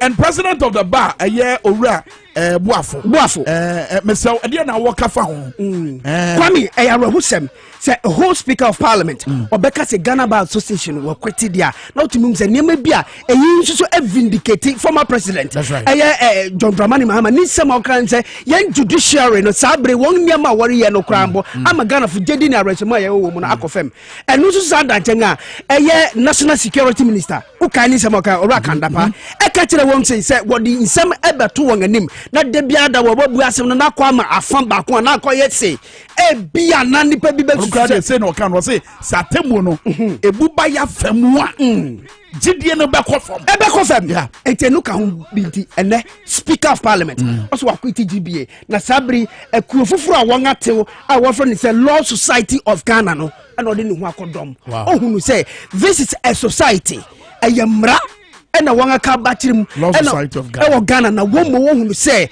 won niema wo beye no e betumi abu anti sabrede also de nuhu akodom e Law Society of Ghana. The last time ekuo akese sa titi omuntem e trade union congress and the was a Federation of Labor. Yes. And also te ne ho free Echire bibi Kwame asemfufo a wo daily analyst mo me boss wo yan Kasiebo no nipa benu a wo susu se abiayiwa a efe na oracle nice adesua a wo ko je ni nkwa free ni sem no na nsem bi hu ani nam se ohini popro a wo de sobo no bi abono oye suspect no ni den e de Nana Clark onya amanebo no ebeda Monteso na wo rechem se anka ono so bia anase se na nipa e ka no wo se watwa Nana no musiedu so police fu chem se nya no kware ntwa Nana no musiedu wo chem se nya no kware otiase otiase for you otiase pa nti wa police fu kukum wo mankesi nice one Chronicle na medusu mprempren na MPP nsensem kro ye mo wo pe flag bearer nipa obetu frank ade ama wo no Alan John Kwadwo Chiramanten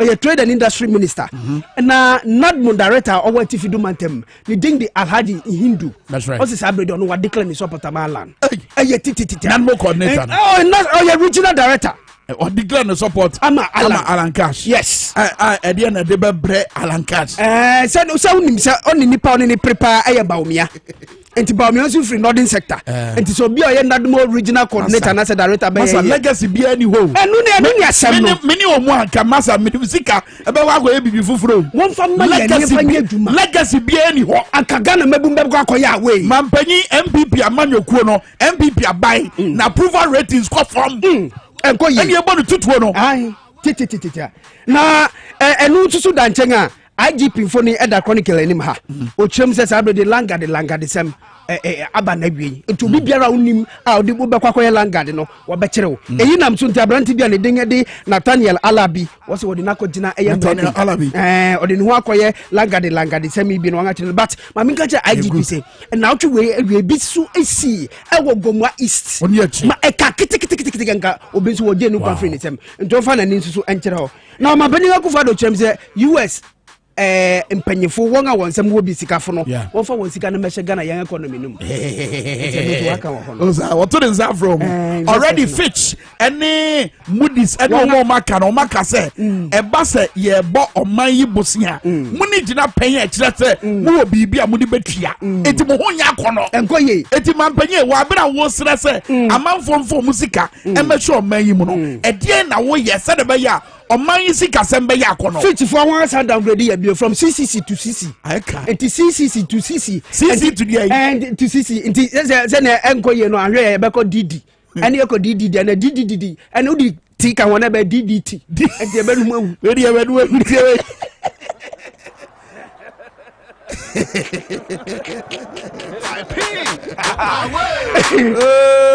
why etienu hu so hu asem e wo mo sere wo ho Kwame the inquisitor ono so de eye Owura Bagmin ni Jaya we Jai Ghana Bar Association hu sem so aba ewa ha na Electrochem Ghana Limited was one akosi eye first ever salt washing plant eno Africa ha eno so hu sem ewa da bo nkrata mu ene ode aba na mami fa sem bi emfa ma wo ewa today mu ena no Ghana yakobo ball.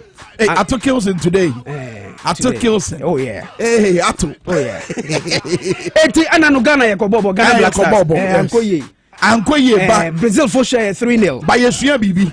Oh yeah. Yesua no ma pa. Say coach no. Otu Ado, Ojetum. O se se nyema ko na nkasa.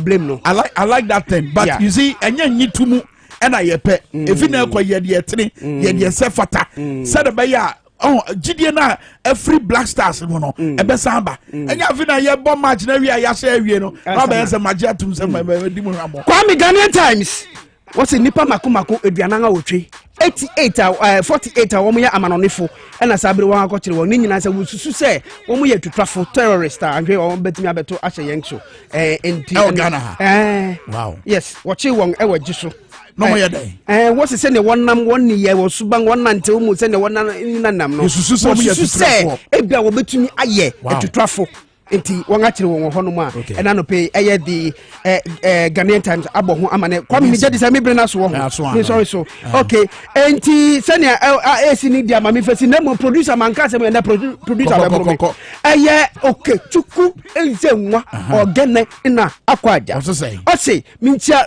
Raymond muwopo infamano oye aspiring communication officer ewo Okankwe North constituency enti sasadia ene Raymond Day a producer se minka chiro se ne adru de bo modern na delegate nso muntu aba infamano ene sa na Francis Samoa nso wo ladari kotopon mechia wo doso and rejoice asiwo me Abusaka Zionite good morning to you or pray for a constituency chairman ewo krowo and what Zionite dia kwame e ho na mete enti mamika ba ko ora Michael Akwete onu so ginemu de Michael Akwete Michael Akwete as constituency chairman ewo krowo kwame ebreninti o se ebrena so anya me say and rejoice as you want me rejoice any day man away enti minko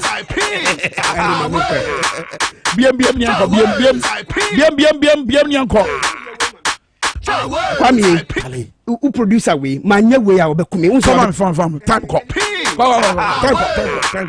no Steve New job training some can just say ye crado why one so crado he said what baba chiro said you see ye catfish farming and yes said you see ye insumunam said you see ye enwa said you see the kwadu eye etopa no and I said you see the kwadu eye ice cream after portable biogas ni nyina so watch out Civil job training over the mediation also on the 8th of October 2022 our dental barrier you only need 250 cities but from us 055 555 9464 and a 055 555 9465 about no drop on cements ya braso say you call let's talk educational consult but mama share TVSYZ and a power 979 yenye we see here.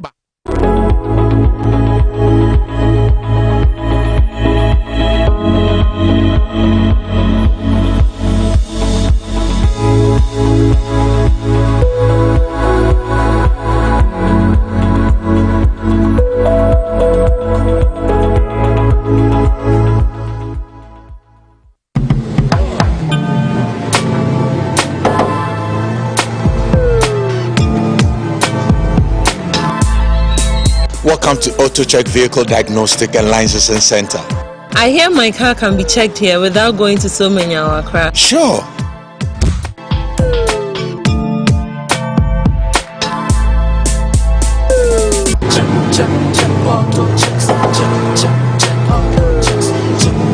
Emission, check. Alignment, check. Brakes, check. Visit AutoChecks at Koforodia Aquadum Road for the road readiness of your vehicle, from saloon cars to heavy-duty industrial vehicles. Madam, your car is now ready for the road. Thank you so much. AutoChecks, check. AutoChecks, your safety, our priority. If I cry na menyisika, etia ye mefui. Ehin fapa na menya bosia edi atre medwuma yimu. Kai kra mabre me ye busia ato taxi fofo. Suhum Rural Bank. Suhum Rural Bank.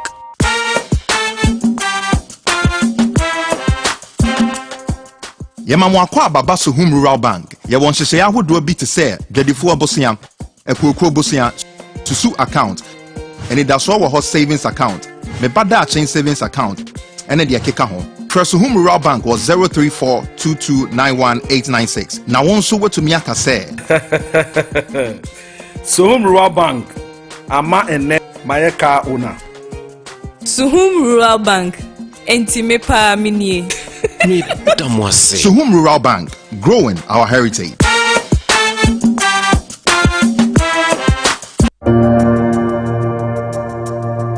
Welcome to the Royal Dazzle Event Center.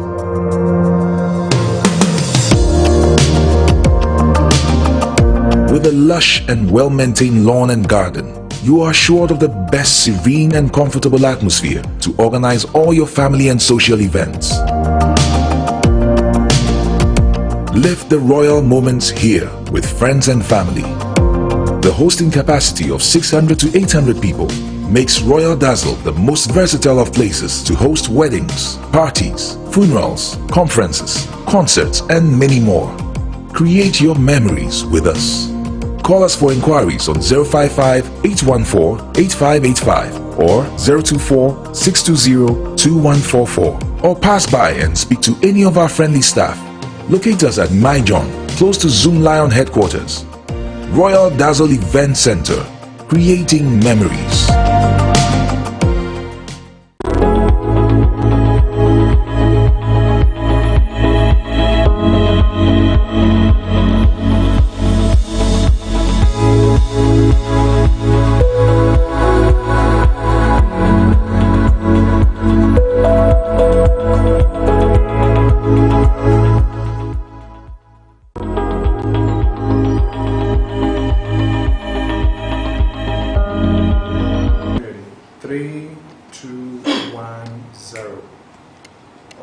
Abusiafo yamama kwa babium prayer so say ye bon ko be wa ha me di PSC okra honorable without constituency ye nenemu ye kan adwen na fe yahwe oman yi emu nsem sene enyema si ko na fe oman yi ade chi ade sa yi na ye dwen ho se oman yi ekɔ ne sen na de na ebe ya ebe ma oman no nema ko yi na ama yi nyina ya soma dwen no yegusu ne won mo ma pen e won nsem ahodo anaso omo wonim de e wa mammo hu nsensem ebe bon komo ti se na ye da ne da no obi ane kwan a ofa so e kana dwen me ka me de obi anso ebe ka ne de bokɔ ebi nso ba ode ne de ebe ba hyehyehye batene yegusu ha ye kan adwen e de afa Ghana ho ene na ene ye yamba bebia ye ba yankasa ye papa ye wofa ye nua ba ko a oye politician a wasan agidin eba kua yo ho nsem abroni e ka bibi se agronomist oye successful agronomist a ono so Ghana ha wasan politician ye ne ba be bo enkomo Dr. Abu Sakara Foster ejina mu ma CPP 2012 say Franka 24 wono obi a yetene nka che kakra but ye ne ba be bo enkomo ene na afi yahwe oman yi mu nsem se ne esi konti ye be poto kakra na afi wo ma mecheche mu se ne be ya ho so mo beti ase nti mo ne mentina na ye fa nkomo no embrel Dr. Abu Sakara Foster, thanks so much for your time this afternoon. You're welcome. Doc, it's been a while. Where have you been? Well, I am always here. I work for my living. I'm a professional politician. Are you still actively engaged in politics? Oh, I'm always engaged in politics in terms of wanting to push an agenda, a national agenda. And what we have been doing is working within the national interest movement to push an agenda which we believe is at the center of choosing the correct path for the nation at this time. Okay, so when you say national agenda, what do you mean by national agenda, pushing it to actually help the country? Yeah. Basically, there's one major issue. Okay. How to put the national interest above partisan interest. And the things that we must do for that to happen, which go back to the constitutional reform, which will make sure that we check excesses of power, check the balance of power between the various arms of state, and also ensure that our institutions for the electoral process are inclusive and there's equity, and we choose a development path that will ensure we have continuity for a long time to develop the kind of society that we want to develop. So how effective has that national agenda been so far? As you said, you are here and doing that as far as business is also concerned. Yeah. Well, first of all, we have defined very clearly in our charter how we want to see that happen. The national interest movement. Yes, that's right. Okay. And we've published that. Secondly, we have also identified key steps together with people who have been advocating for reform of the Constitution. 7 key areas of constitutional reform which we think will reset that new path for our nation. And we have submitted that to Parliament with a petition for them to review that and actually begin consultations on a referendum. So that is why on this Republic Day, we're calling for that referendum to ensure that we review the Constitution, we vote on the constitutional changes we want to see, and we reset the country on a new path to prosperity for all.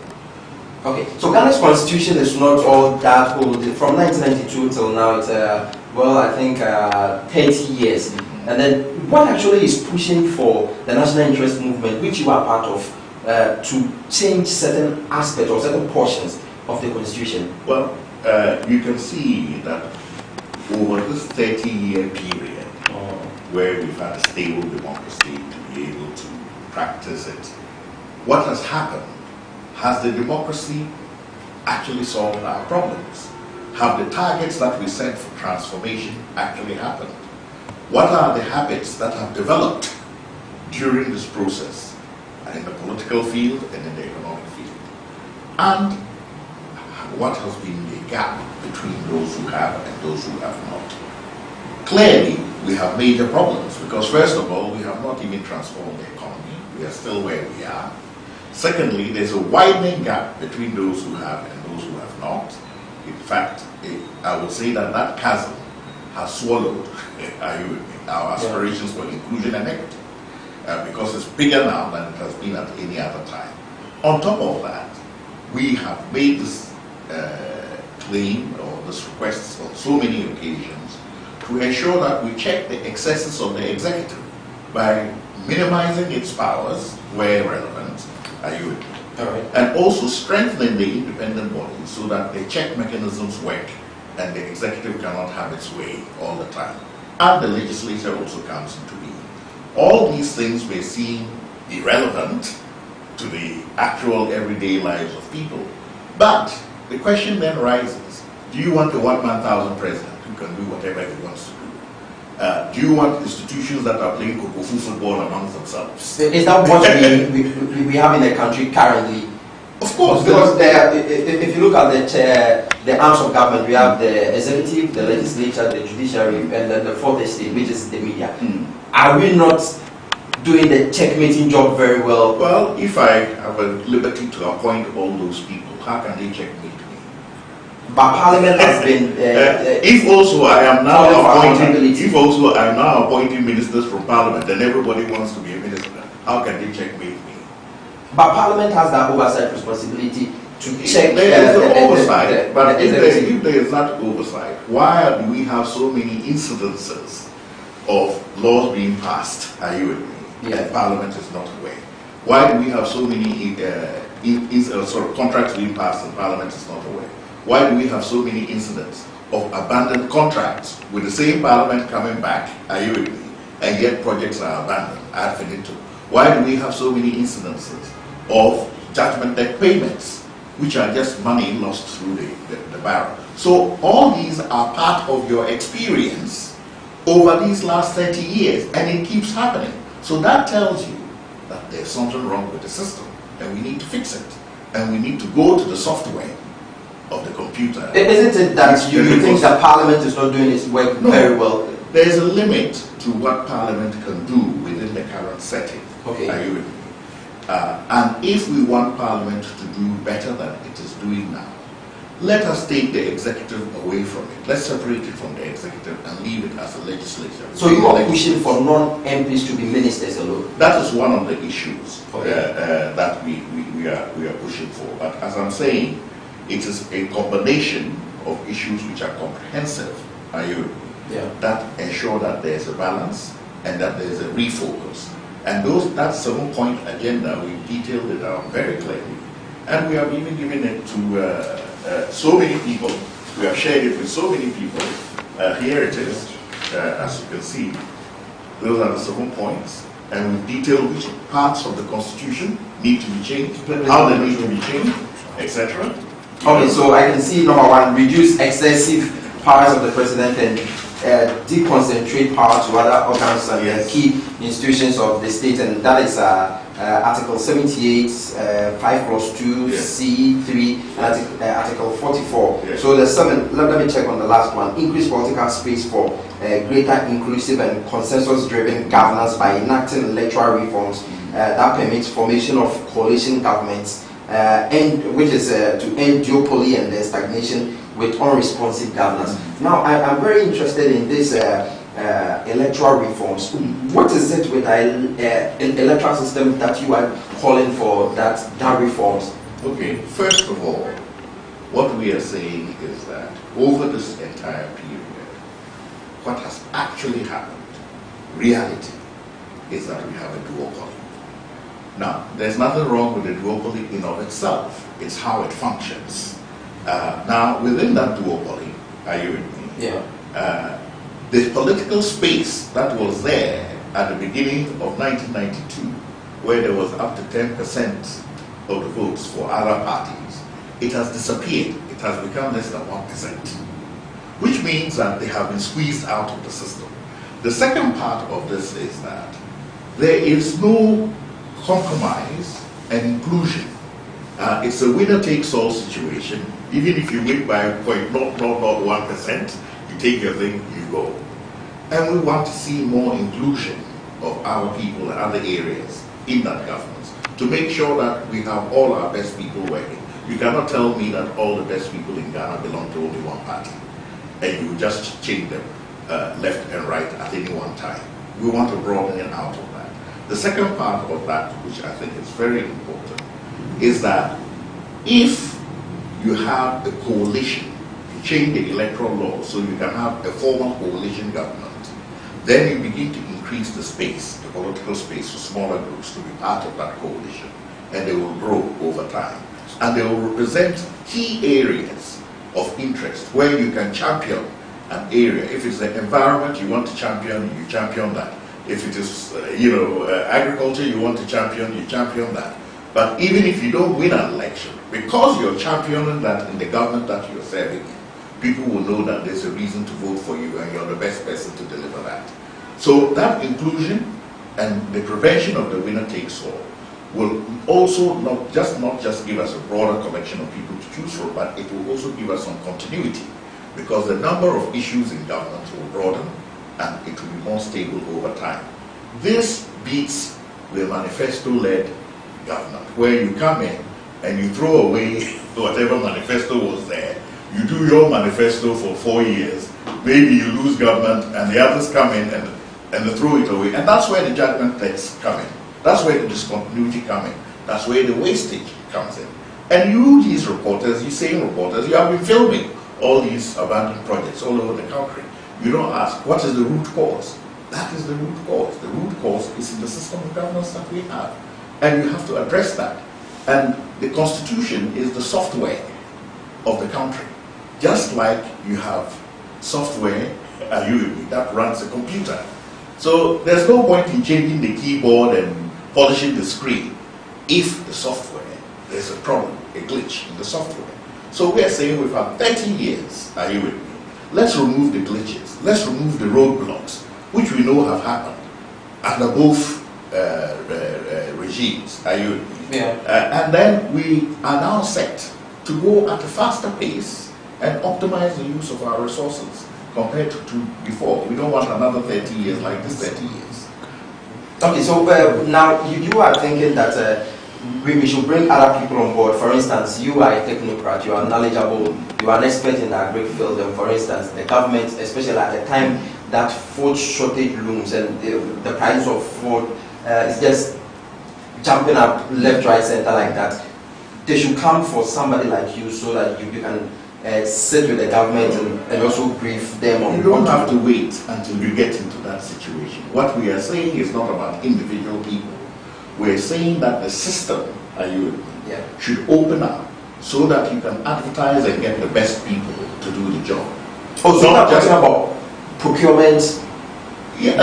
Recruitment. Yeah. Okay. For example, why should all the state enterprises be manned by only people from one political party? Okay, so for instance, like for the CEOs to be appointed, you are going in for CEO who will apply and then will be employed or based on merit, right? Yes, and even ministers. You can choose technocrats to do the ministerial. Do you think Ghana is ready for that kind of the question is, are you evolving in your politics, or are you doing the same old thing which you've been doing for the same result? Do you want to change or don't you want to change? That's the question. It's not a question of whether you're ready or not. Are you with me? If you live in a world which is a conveyor belt of progress and it keeps moving and you find yourself standing at the same place, you either start walking faster, are you with me? Or you eventually fall off the conveyor belt. So there's nothing special about us that the whole world should wait for us. Are you with me? we have to adapt and move on with the rest of the world, especially at this critical time when the world is changing from a unipolar world to a multipolar world, and the economic systems are going to change, the opportunities for trade, etc., are also going to change. And the question is, have you asked yourself in these changes where you will find yourself and how you are going to adjust yourself for the future? If you are constantly focused on the small micromanagement issues, looking at the symptoms and not the causes of your condition, these issues will even make sure that you don't even recover at all, because those countries that will be capable of recovering are those countries that have a good production sector, a good light manufacturing sector, and an industrial sector. They're the ones who can make adjustments to get added income that will keep up with the cost of living. If you are just a producer of raw materials with very little added value, you will not be able to make those adjustments, and even where you can, others will ensure that they use their exchange rates to deprive you of those benefits to cushion themselves. And do you have the power to resist that? That is a big question right here. It was for Dr. Abu Sakara Foster, and I ended to train Komono, where Amayuni was also enimte about a Kuyayo Sema, Kuyayo and Afe, a whole pie befaso, Ama my D. And some walk at him says, Among your seminal, so I warrior dear, but near my warrior, and they said, one year could be a Kambuma, one more, a day cut up to my shibby fee, say a beshe, number shibby before I said, senior a pine, a year or man paying tonight. And I feel so Mashebe de Fee and one of my woman dear Sam, a judge for one who near dear Elswagana Hannes and Proform. As a Sunny Mum Cacrassin, a beggar who put a boo, able to make Dean in a woman, Musina Bears, I see Kankit and Ketia, a Ira Nafe, not a Cosa contract, and a parliament in Hoshe near Diano, yet we are Kawasem. As some Bapoka say, a bear, say a twap, and I say, yet a battle. You could yin papa, no, never be you, dear, dear, my pepper, yeduma, a ma, a bois, a market as a ship pro any cankai, a cosropa, and cancan is a Ghana, Yamrakunia, the Yeduma Sabin Cabea, yes, Sacremunti, a 7 points of my ye, which them say, Mampini, to me, the Brebundi Cabea, Article 78, Article 5, Clause 2, C. 3 na Article 44 clause 6 no say to me yes Kasiebo and which you want can send be say national development plan and constitution wo mo na kapan a be fa so ma o man yi impuntu akono obi ba won to me ma mesesa no na me bisa say na Ghana ya krado no say yes say o man ya krado ese say o man ya hwese ne ebiasa fa na ba bi ye de amanfo a wono aben efiri emiamia e de o ba na politicians and amanyofo nkwanti no enu kwa se Ghana e twen ye system no e ade a problem kakra wo wa ese yetumi asesa ne ma enti mbekọ na wasa kwa kubisa se enti se aba ne sa no wo mo de nsema akoto mrahye be fie anamo be no mutu ahwese mrahye be fie for ebetumi e de nsem no atumi ade aye dwuma na fe Ghana fo so yetumi anya eso mfa so enti no wasem na ekọ sanse a de ma so aye din ye bebo wura won so na ya hwe no so ni nim dia wo wono so ebetumi de abwa. So doc, coming back to you, since when did you lay this petition in Parliament? Oh, last year. Just last year, okay. Last year. Oh, was that out of the 2020 elections and no, I think when we have, we have been evolving. NIM itself has been around for 5-6 years. Okay. And one of the first things we did was to go on a retreat. Okay. And we asked ourselves a question. Yes, we've all been politicians before from different places. Let's leave all that aside. Let's think about our country and how our country is moving. What are the roadblocks to progress in our country compared to other places? And how do we remove those roadblocks so that we can present something to Ghanaians which is for all Ghanaians. It's not from a political party against this political party or for that political party. That is not what NIM is about. It's a non-partisan civil society organization that just focuses on the national interest. So when we set out our charter and then we set up our organizational structures, etc., we then began working on policy issues, how to put together a comprehensive plan for reform. And we were fortunate to have supporting us. People like Professor Atuba, who's a constitutional lawyer, Professor Jampo, who's also a professor of politics, and many other people, Dr. Charles Abogiri, who's an economist, many intellectuals who came together, and ordinary people, sometimes even students, who said, look, let's try and thrash out something from what we have. So we worked also from the constitutional review report that was commissioned by Professor Mills, and also looked at some of the other NGOs that had been, involved in advocacy for change, CDD, Imani, and you also have Star Ghana, and I think there's also another one, I can't remember what they are now. But many NGOs who have also their issues that they have been advocating for. So we said, look, why don't we make this a platform to bring all these issues on board and synthesize them in such a way that there can be some priority actions which, if they are acted on, can have a pervasive effect. The constitutional report by itself has plenty of recommendations, but as with all things, some things have more priority than others. So we said, as a first tranche of a comprehensive reform process, let's focus on these 7 areas, and let's engage, Parliament. We didn't go to the executive because we felt that the right place to go to was Parliament. Let's engage Parliament. So we drafted a letter, attached these things, and sent it to them. And said, look, why don't you start a discussion, bring both sides of the House together. We will be happy to make a presentation and continue the discussion and support in any way that you may find useful for these changes to be brought to the fore, and eventually for us to go to the point of having a referendum. Now, it's taken some time.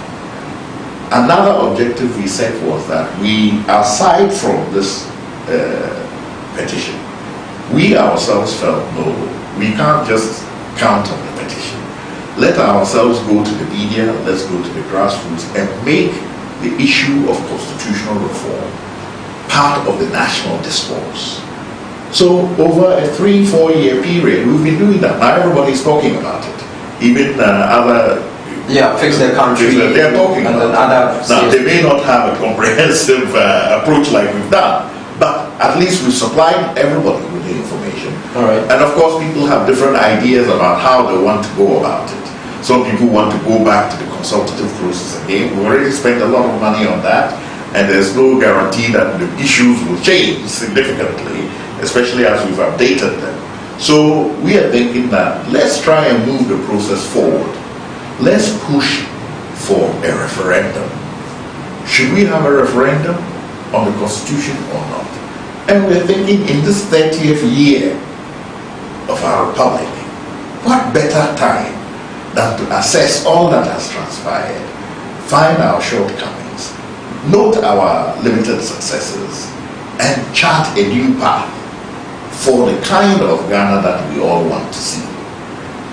And we face the future, which is an intimidating future, but it's not an impossible future. After all, we have 2 ears, 2 eyes, and 2 legs, just like anybody else in this world. And if we decide to bring ourselves together and face those challenges, there's no reason why we cannot surmount those challenges. Okay, so it is Republic Day, and then do you think that in the past it used to be a holiday? Now it isn't. We just observe, and then there are events that happen, and then we go back to sleep. Do you think these issues should be the main subjects whenever we want to observe the Republic Day in Ghana, and then discuss how we move forward as a country? Well, I think Republic Day is a good day to take stock of our project called Ghana. It's a good day to take stock of our own attitudes to this project called Ghana, our habits, and areas where we have had some success, so that we can chart a better course to achieve more success, and more importantly, remove those impediments that have prevented us from achieving that success. So on this Republic Day, we are calling for all citizens, and the Republic made us citizens of Ghana. Before we were part of a constitutional monarchy and the Queen was our boss. Now our own boss is here in Ghana and we're all citizens and we choose that boss. So we also have a right as citizens to speak about these issues and make the proposals that we believe will lead us all to a better place. And there's no better day than Republic Day to stand by and check our how far, to put it in local balance, you know. But importantly, let us not look at the symptoms. Let us go to the deep causes, the deep-rooted issues that keep us repeating the same mistakes over and over again.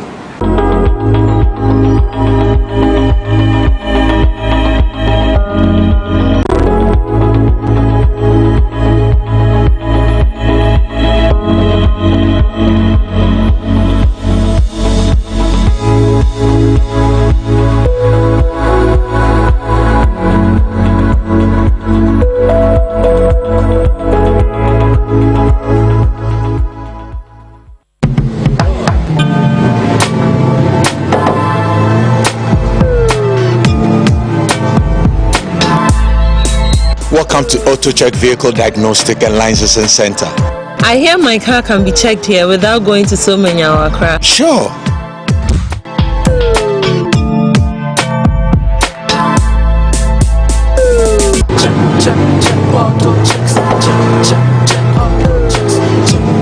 Emission, check. Alignment, check. Brakes, check. Visit AutoChecks at Koforodia Aquadrum Road for the roadworthiness of your vehicle, from saloon cars to heavy-duty industrial vehicles. Madam, your car is now ready for the road. Thank you so much. AutoChecks, check. AutoChecks, your safety, our priority. If I cry na menyisika, etia ye mefui. Ehin fa na menya bosia edi atre medwuma yimu. Kai kra mabre mi ye busia ato taxi fufu. Suhum Rural Bank. Suhum Rural Bank.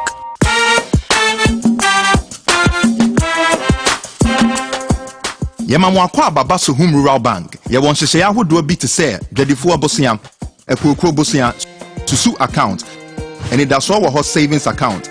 Me bada chain savings account, and then the keka ho. Suhum Rural Bank was 03422918696. Now one so what to me aka say. Suhum Rural Bank. Ama ene mayeka owner. Suhum Rural Bank. Enti me pa minie. Suhum Rural Bank, growing our heritage.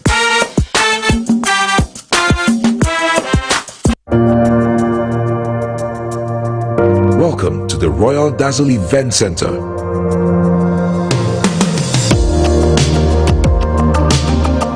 With a lush and well-maintained lawn and garden, you are assured of the best serene and comfortable atmosphere to organize all your family and social events.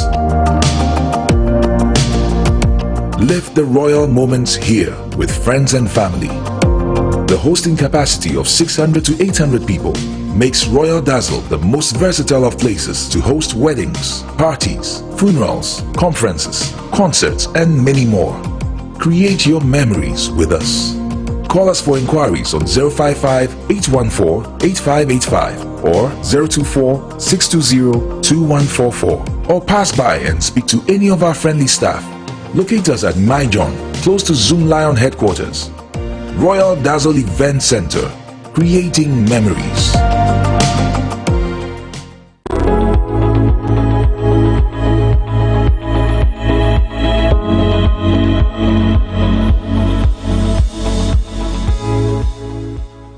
Simon, I'm going Access Bank, no.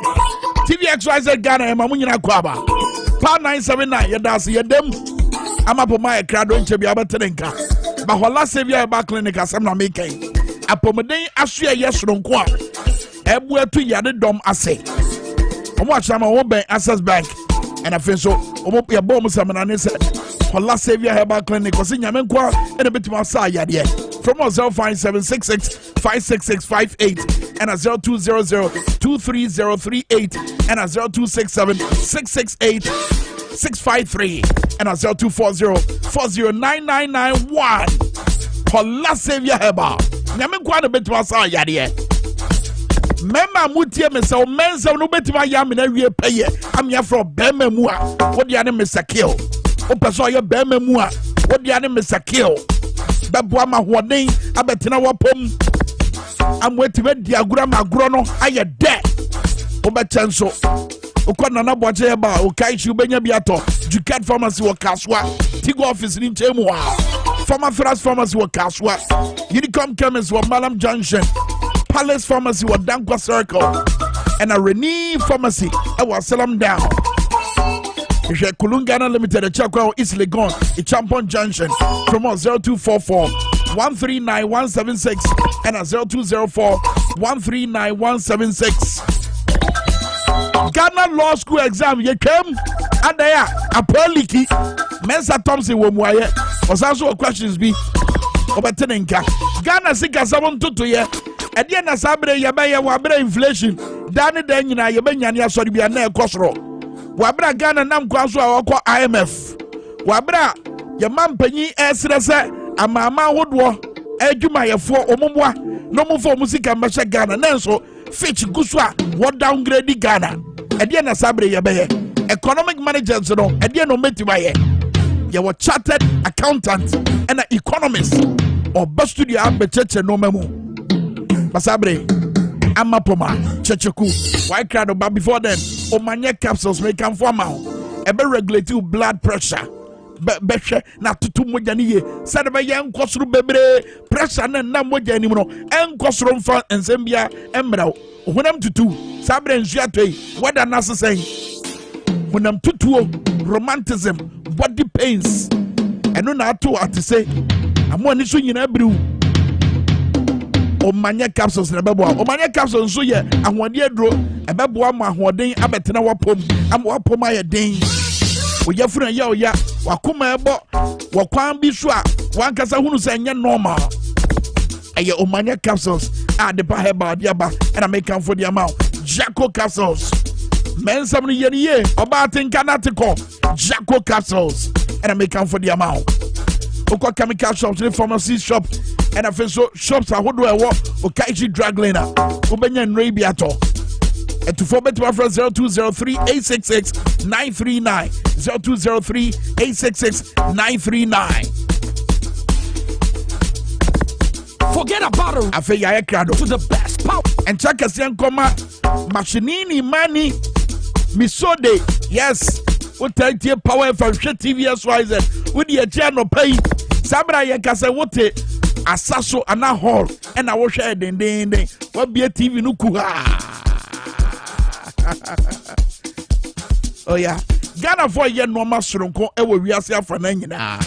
And then check us yen koma me ankasa me mama nana. Yeah. Me who story e wo abefo tinta video so story no headline here. Kenyan goose hit Ghana in New Africa trade. Oh yeah.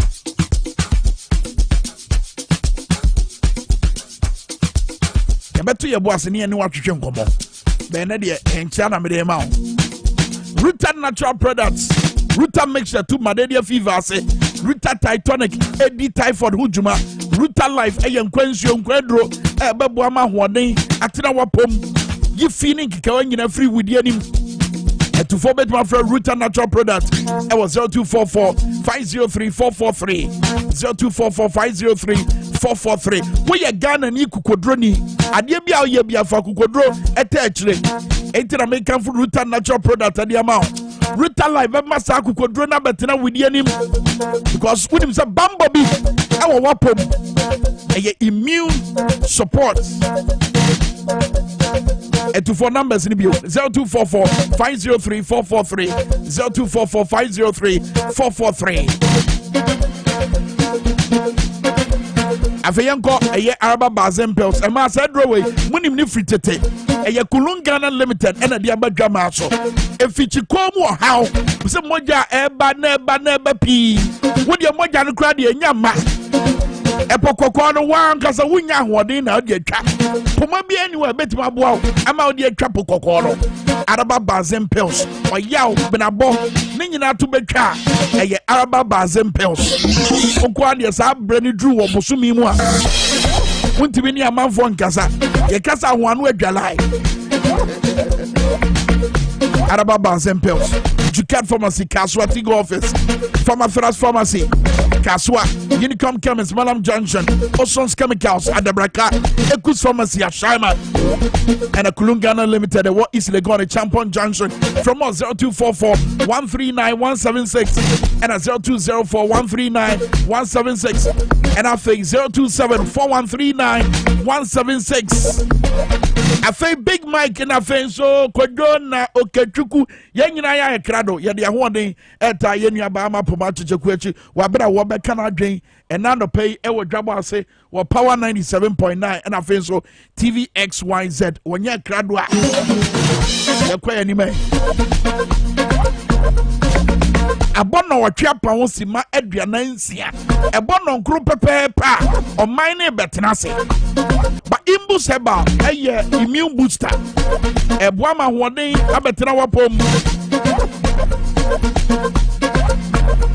imbus heba make sure you post in a drone ebe ma hoden abetena wapom eye wo number 1 immune booster si yade ho kwan ba ho ban free yade bia ho krankra yade bia Obetiwako Health and Let Organic Shop Vichy 1 St. John's Medina Post Office First Atlantic Bank Nechi wa Afe Ekus Pharmacy wa Shaman Widerman Pharmacy wa Shaman Herbal Shops go Kaichi Drug Lane Tribe of Judah Ewo Eye Kaswa and Atenatet Shops nyina dependable shops and herbal shops are Ewo Ghana mu nyina oba wurama osabeka biato from 0246208496 and 0540710113 Afe when ye be a human mommy.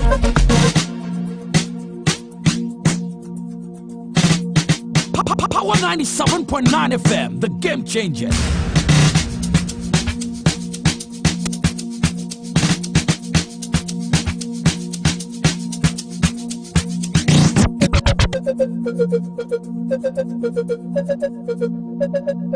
All right, young man, so now you need to come over here because I do idea.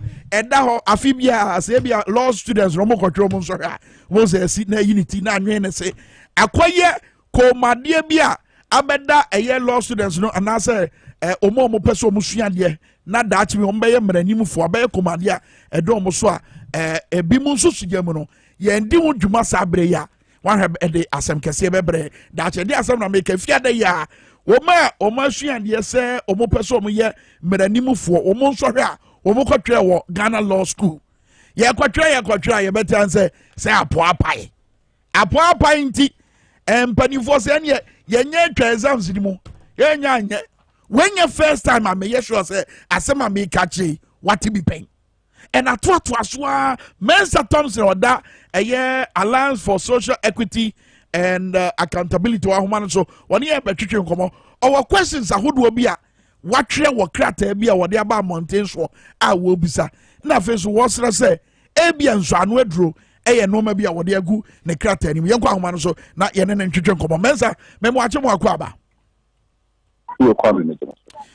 sabra ye bobo mampanyi tutuo na efiada ya nso a mons ye law students e kwatwe mo nso hwe nso a ye twami a akoya ade a wo ususu ye mu kra no anasa wo ne watwe mo no adidi so no Edian nsem na wo bisa anasa edian nsem na wo kafa ho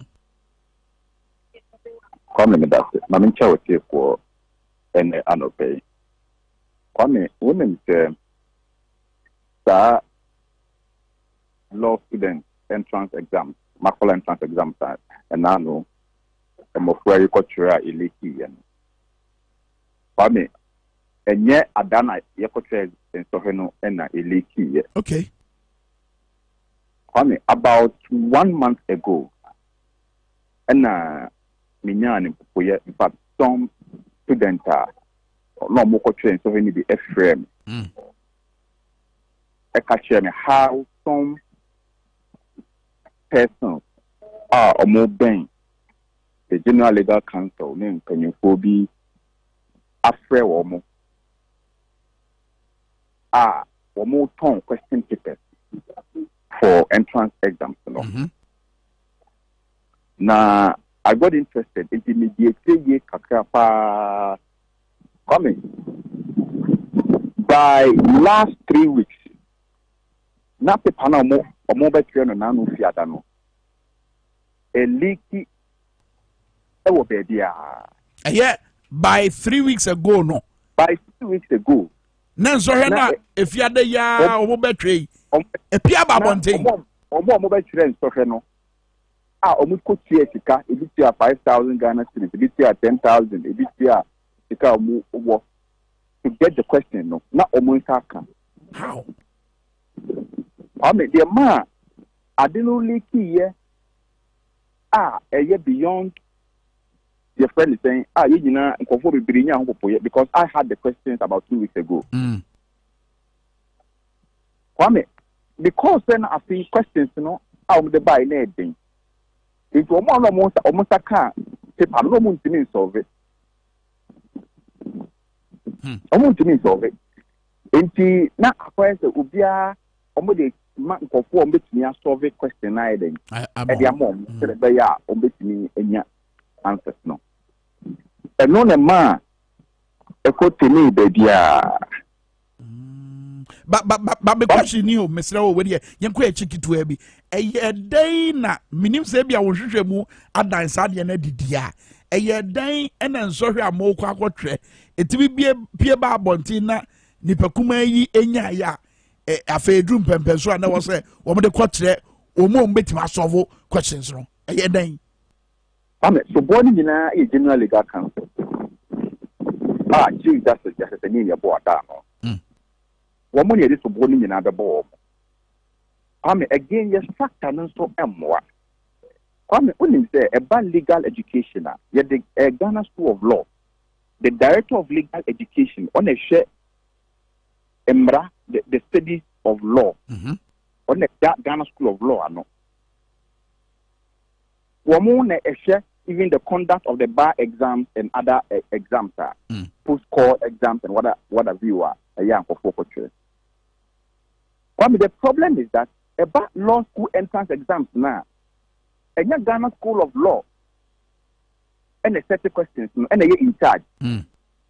General Legal Counsel for IJ. A Joanna Aboso. Sir, woman the best because general legal counsel, a MPP from Kwanigo. It's a CBN about one more law school now. They want to have a control over who gets access to the law school, who gets into the school of law.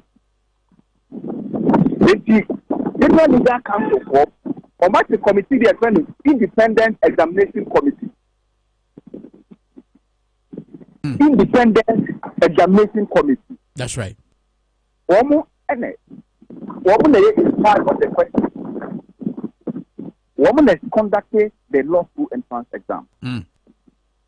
You see, and the problem be a people leaky, be leaky if you are apart from question there is also the other aspect of changing of results. Changing of results, I mean, for HHSika. I would name for a fact. One dance day, some comfort HHSika. Yes, changing of results, and I say, on my exam, you know, IT department now on be inputting results, you know, actually say, way, over pass, no. When we see you will be results on the question will be there. And one dance the way. Men say, where bedroom casa, one dance the way. Kwame. I'm telling you, this is what has been going on for the past 2 years. Kwame, your friend is leakage. You can't watch them. I said, you can't say that. You can't watch them. You can't say I'm going to say that way. But your friend is saying, to be the IT will know change your results. You know, over there who's there. Over there, evidence. No, but walk. Let's say what we say. Kwame, I'm said you before. Approach Emma tip of say leakages. This is what is going on. I'm a It's the same type of Lemenya say. People are paying money for their results to be changed. Wow. And that is what goes on. It's coming. The problem is that the entire General Legal Council must be scrapped. The Independent Examination Committee must be scrapped. Kwame, wouldn't say General Legal Council. It is not an arm of the judiciary. Wouldn't say. The General Legal Council is an arm of the executive. A political appointment. What you say? And Adina, your examination, the conduct of examination to determine who become lawyers in this country. A political appointee's office. And a political appointee, because you see, and in fact, there are other arguments to this because probably there are raising questions about even why the Chief Justice sits on the General Legal Council. Because the General Legal Council is a political appointment. It's a branch of the executive. It is not part of the judiciary. What you say? And I judge it for as for more focus the Legal Council. And now, say the beer problem. Yeah, yes, lawyer, defending misconduct. You saw lawyer, you know, the beer so NDC lawyers and Kwano Mochoma Bosso. Defending saying, Obeti, as you say, they do entrance exams. They say, hey, Obere, now NDP students who have to go law school.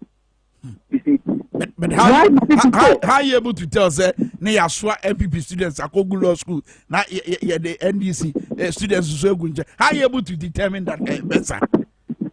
Kwame, this is the most simplest thing to do. Kwame, go to the law school. Yes. Go to the law school and see what is going on there. Meaning lecturers are or may apply to be lecturers at the Ghana School of Law. Because of our qualifications, young power. Wow.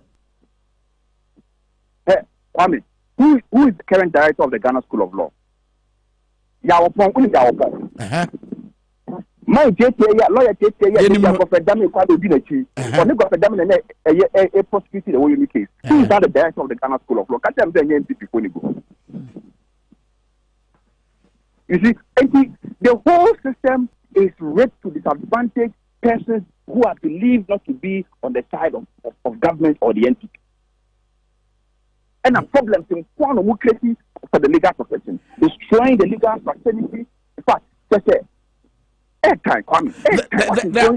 are those to say you suggest. There are those that almost suggest say, look, one predodua SCA air camia say Afibia ya manie say mo betre law students betre sorry mo say leakino eya dane abeye say esebe na mu twade ato titiu wo the fact say mono students no mu obotwe so area wo mono dachi beba be a lawyer for a judge for and then the home crime. What do you say to concerns with her say esebe and no mu twato pace be no mo seti Kwame and so no crime of furniture who here in the first place Kwame what is Obiako medical school 6 years every year. Send the contract entrance exam to go to medical school. Kwame, law is not the only profession in this country. Architects, almost their profession, they write licensing exams, right? Yeah. Nurses, what was Obiako nursing school? Nursing training 4 years, 3 years. Ovia or say the contract entrance exam. Ako Ghana School of Nursing. In the Adena, Obiako school 4 years. To study a bachelor's degree in law. Now, we are also got to the exams and sana when you are Christian law. Now, law was here 4 years of say now Kwame Makola. I have many years, 1.5 years. That's right. You are saying that about classroom for a law degree for 4 good years, taking over 30 courses in law. What is this? Our fan one pass some entrance exam to be our bar. Our fan is doing a lawyer. I know people with first class degree in law, which is they don't have the chance to go to the Ghana School of Law, study law. Comment, what kind of defeatist system is this? Okay, your brain inti. What do you make of almost all modern say? Nientia and one being as a veteran or simply because ye penkofo mudimu a omo tie a omo betima be ye mranimu for omo pe and sorry no e ya na argument omo time making no. Omo mudimu and no lawyers I say omo produce mediocre lawyers as they and December frano it's on copy and pass on exam. Is that the training? Is that the training they want lawyers to be? Is that how they want the future of the legal profession to be? It's embarrassing. And there can be no argument in support of this entrance exam. It's just total crap. And this whole thing must be crap. And for me, we will push for a strong legal advocacy for the next government.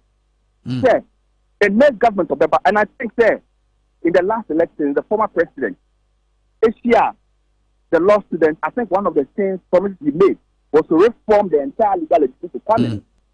You see, from Adina, the law faculty about 6 across the country. Now we say, a more fresh idea of faculties we are. Omongo church and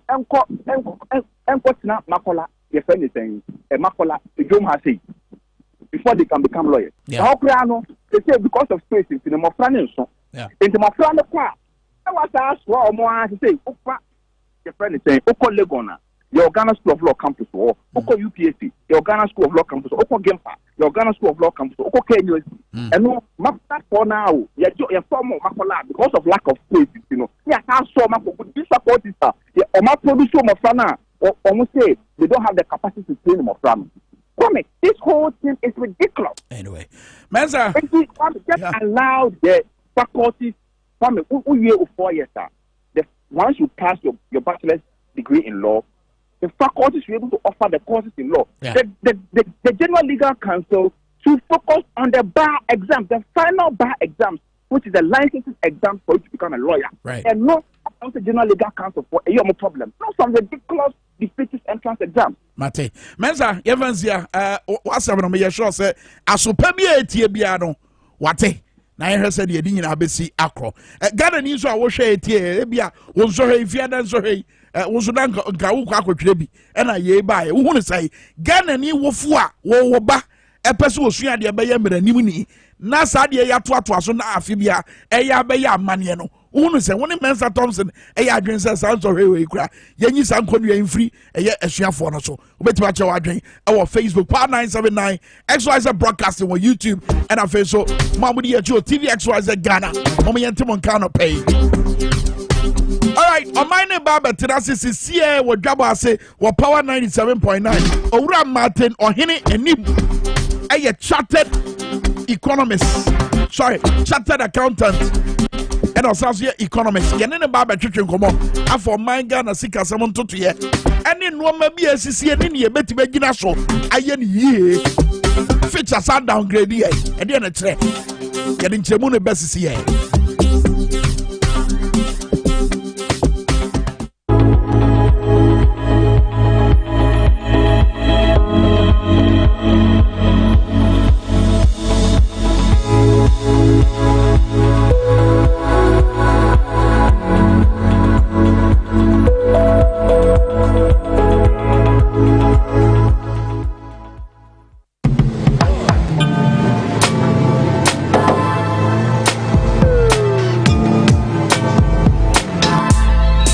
Welcome to AutoCheck Vehicle Diagnostic and Licensing Center.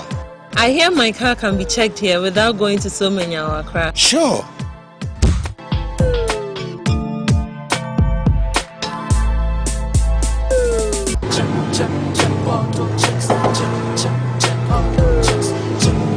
Emission, check.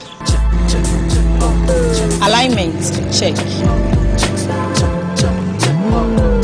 Brakes, check. Visit AutoChecks at Koforodia Aquadrum Road for the roadworthiness of your vehicle, from saloon cars to heavy-duty industrial vehicles. Madam, your car is now ready for the road. Thank you so much. AutoChecks, check. AutoChecks, your safety, our priority. Check, AutoChecks. If I cry na menyisika, etia ye mefui. Ehin fa pa na menya bosia Edia tre me juma yimu. Kai kra mabre. Me yebusia ato taxi fufu. Suhum Rural Bank. Suhum Rural Bank.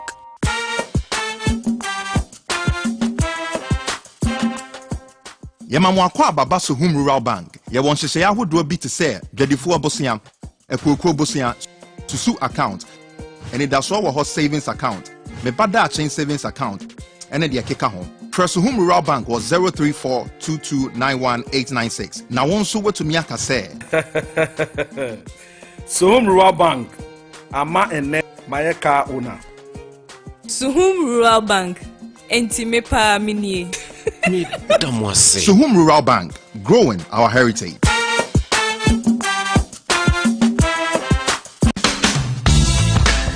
The serene environment fits into the goal of the school, which is simply to provide excellent educational foundation for your ward's development before they commence primary education. At first glance, clearly you will see why the school is called Hebron Hills International School, as the building stands tall overlooking town. With a Montessori style, we have experienced and dedicated staff and trained teachers. Our small sizes classrooms are meant to enhance teacher-focused approach where children get one-on-one attention from the teacher. Hello there. We are open at 7:30 a.m. and school closes at 2:30 p.m. After school care is from 4 p.m. to 6 p.m. while early drop-off can be arranged at 6 a.m. Hebron Hills International School is located at Midye off the Nsawam Road. Locate us with GP postcode GW0688 GA West and GPS code 06884870. You can contact the school and make further inquiries on 050-876-2375 or call the office directly on 0302-918768. Email us at hebronhills.school@gmail.com. Hebron Hills International School. Excel and shine.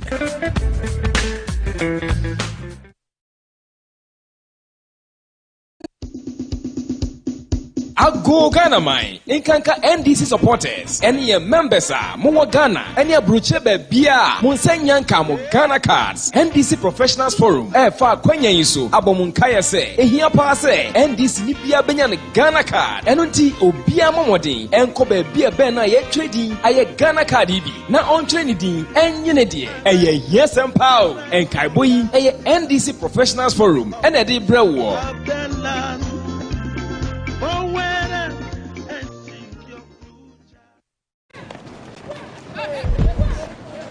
Ah, why did you push me? Leave there. Who do you think you are? You think I'm afraid of you? Bring it on. No. The two of you, I challenge you to an arm wrestling contest to settle this right now.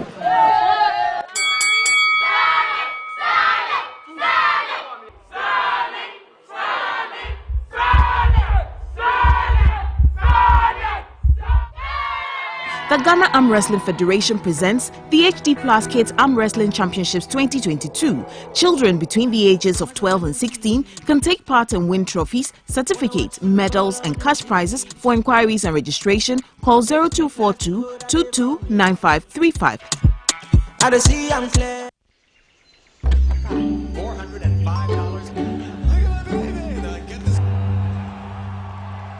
Notice lately I've been drifting aimlessly. The actual retail price is...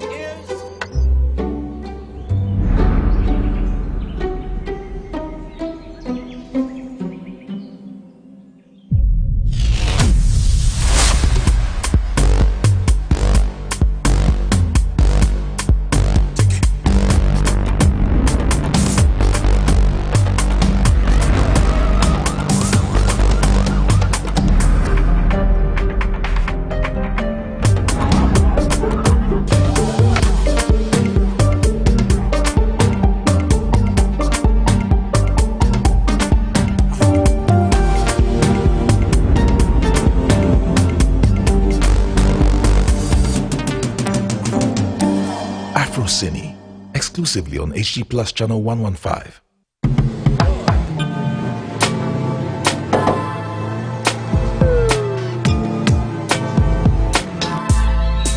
Welcome to AutoCheck Vehicle Diagnostic and Licensing Center. I hear my car can be checked here without going to so many Accra. Sure.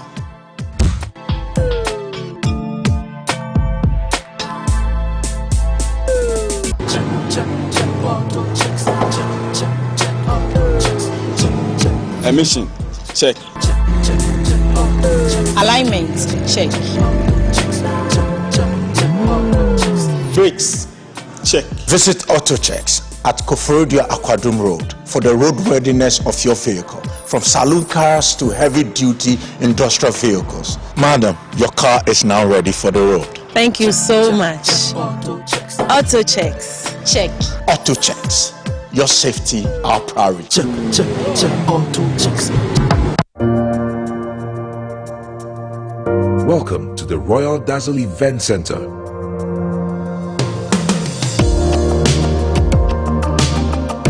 With a lush and well-maintained lawn and garden, you are assured of the best serene and comfortable atmosphere to organize all your family and social events. Live the royal moments here with friends and family. The hosting capacity of 600 to 800 people makes Royal Dazzle the most versatile of places to host weddings, parties, funerals, conferences, concerts, and many more. Create your memories with us. Call us for inquiries on 055-814-8585 or 024-620-2144, or pass by and speak to any of our friendly staff. Locate us at My John, close to Zoom Lion headquarters. Royal Dazzle Event Center, creating memories.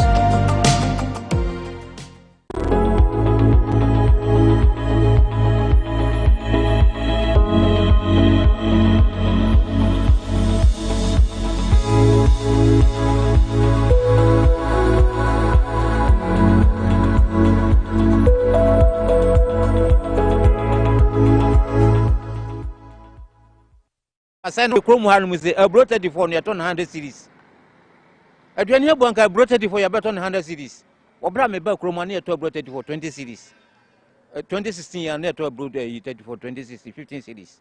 And the bro 34 200 series. And they said Daniel Bua and gave a bro 34 100 series. Oh, yet Chroma. And they are board of 2 series. And you know, I then on agreements and officer watch again. Usha wenu nyina te se na da ne ntode bia mukuku figures na mode be kire e be ka kire yen eni ti yen ye wo down ne de enu ye huni ye ko nyoma boy ye den bibia na ekrom akora aduane se wunkuta be 10 cities and over wuntimi nto aduane ni men adenti na wo se basa sisi anu uko kokosela wunya sika wuti kokko no kokora na kasin wo heya oben heya anope kra makoni ho. What did you say? Be a Monday from Monday, Kwansana. Last May said June, Namiko Mikroma, I could hear my yebi. Me told me Coco Kakra, Sikana come back when I miss Ankesika. It is a near Dumaka Cran, a young Cabe, then I can for your best survival. Abandon Fesicano Mamma, Modia, Yakuaponica. May buy a call several times, or could the be our about in Sapine ever. I didn't know what I was.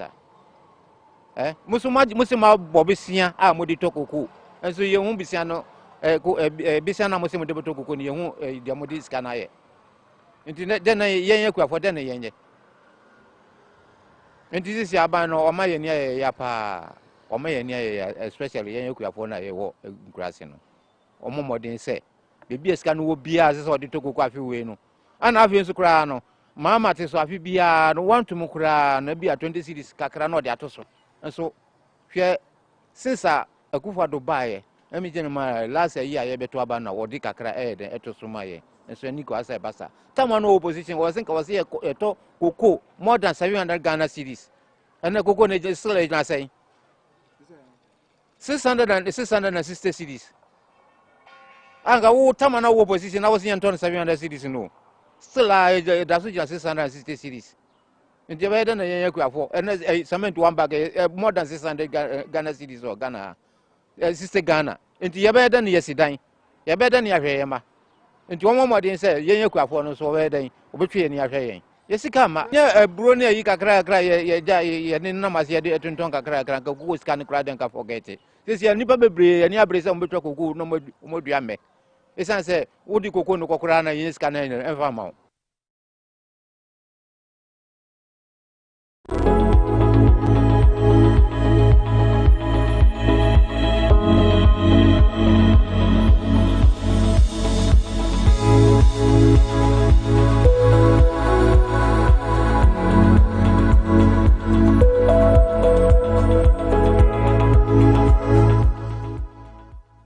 Abusoya Makwaba Adeba Health Alert Clinic. Health Alert Clinic a clinic where you use herb and I feel organic products and the machine treatments and the laboratory services in the year Juma and maybe I will be PM or Health Alert Clinic. I did here say a bay on lab, a bay office, a bay on massage, and I say a bit of scan, Nina, and Sana, ye de a draw account. And prepare there, ye branches no AM and Samadina, Kaswa, and I think so a Shaiman. For numbers now, a was screen as soon as and neck, if I see a chicken come at the stomach ulcer. Ulcer, a bonny beer. Se nyame anya do na se ebesua so aya na ne kono kona pa na osa akwa yare bia ba bia ebeto ewo ne padua mu no ye hya ho ne de ato ne din ena etwetwe komo e de afa stomach ulcer ho stomach ulcer eye sebi eye ekura eto ye yefun dua ne mu na se sa ulcer yi eba emmoa bia ye tai from H pylori wonum ena kokofa sa ya de boy e de bra ye yefun omo ba de omo ya ne say the lining inside your time you know eno no mu di se empempi no ehna sesa osei eba ye ni paduama na se eba ye funu mu a obi ohwa odidi a na ye ne ya ondidi ya na ye ne ya se ensuo mpo onum bibi ti se yemfa se tea krempo abon se obi ohwa na ne de na abesene je se obi ohwa onya osa na ne kokoso eye ne ya onya bibi ti se burning sensation e won chest o se breast cavity no between your two breasts so do se si hwa obon se ya bibi ti se vein bi e wo ho so bi wo na se onya ulcer sa cavity ho se e hotimi ya ne ya a se odidi a otimi ya excruciating pain se wo ti yenka na se wo hwe TV sisi a fire number no wonu bi wadanfo bi o ma me bi da bi o complain se me yemu meduane to me yemu ye me ye o obi ho na onya ulcer na sa na osore kwa na onante a wontimi nante wanso ni mu obetimi atiato obi nso so onya ne ulcer ba kesia na oyo bo se na obloti obi nso so ho na se ne ulcer ba ono de obo afo na ofom se o ulcer ennuama bi eni kwan se wo de ka wabra bo ho eye ennuane a acid bom bibi ti say oranges, pineapple, apple ya to traffic mu because ne acid content and also ne acid component na ewo mu no high into most of times no bi o wa say me di orange and me di pineapple abon say na me crisis aba it's true because also na ewo kro ewo yam no kro into I say wo di bibi a share akwakwaka wo kro definitely no ebema wo crisis no aba na betimi so ama wanya acid reflux to anamon nebra health alert clinic. Your branches in Ayamian, Madina, Kaswa, and a Shaiman. Into baby, I would see a free beer and baby a bell, so free a number here 0242 51 8865. Now, 0242 51 8893. Now, you bet show ye a bell, now free waba, near show. Yade osa, Sewunya pe, and I'm saying bacterial infection tea. They come within the tea at the bano, typhoid fever. Typhoid fever and also bacterial infections and also ba etimi affect you said that ulcer ba and also betimi aye no enti bempi nipa no na omo ulcer no obeteki omo no na 80% omo so omo typhoid and enti na yo say ho be here say na so ya be say be typhoid e kwan ya fa so ba and ba so na wanya bia signs and symptoms e be dey e be che say wanya bia e dey betwa so ma we be say dey na typhoid e bacterial infections e ba affect you ni ti a watwa wu nyina ne say so wanya typhoid it is said we do be a janine. Now one can say we do a janine. It says bacterial infections no a janine mu enewo. Na said the TNA say bia why a diani be a siho na a bia once in a be aquadidi or was a be janine so not a mobile see a diana so. Now why heaty and a woman and yashi and sana woodia obey no from when you are the so be there or typhoid ya dia make a bia or no soon I'm so betting with their sow. It's answer on one casana only pedianimo and this all ye be now our own and say ye Nasa also a corner of banana than a sabbath demo also those saco demo. And one say when you are baby. Ya baby who soon ya baby who soon as a pay sa typhoid about sir when a high fever. Like I say fever and no ya day say not a whole so as a dear what say goose to one. And no cheese so no a bit more it's ya dear no a day obo house me pie me na me tifa dramia a bar na a co a bit more but a typhoid ya dear and a bon kaya e when the pedianum. And into the baby out to let your body say so ya dear by a sabia. Yenya laboratory test ehu adekodia pote eyo enu ntia na wa hye so sa e de amame health alert nyame adom ya 3 branches ya wa Kaswa ya wa Shaman ena ya wa Madina nti utu anamo na oba ye be hwe ama wo de ahomeka akofie ya number na 0242 51 88 93 ana 0242 51 88 65 health alert clinic there yes say we are calling heba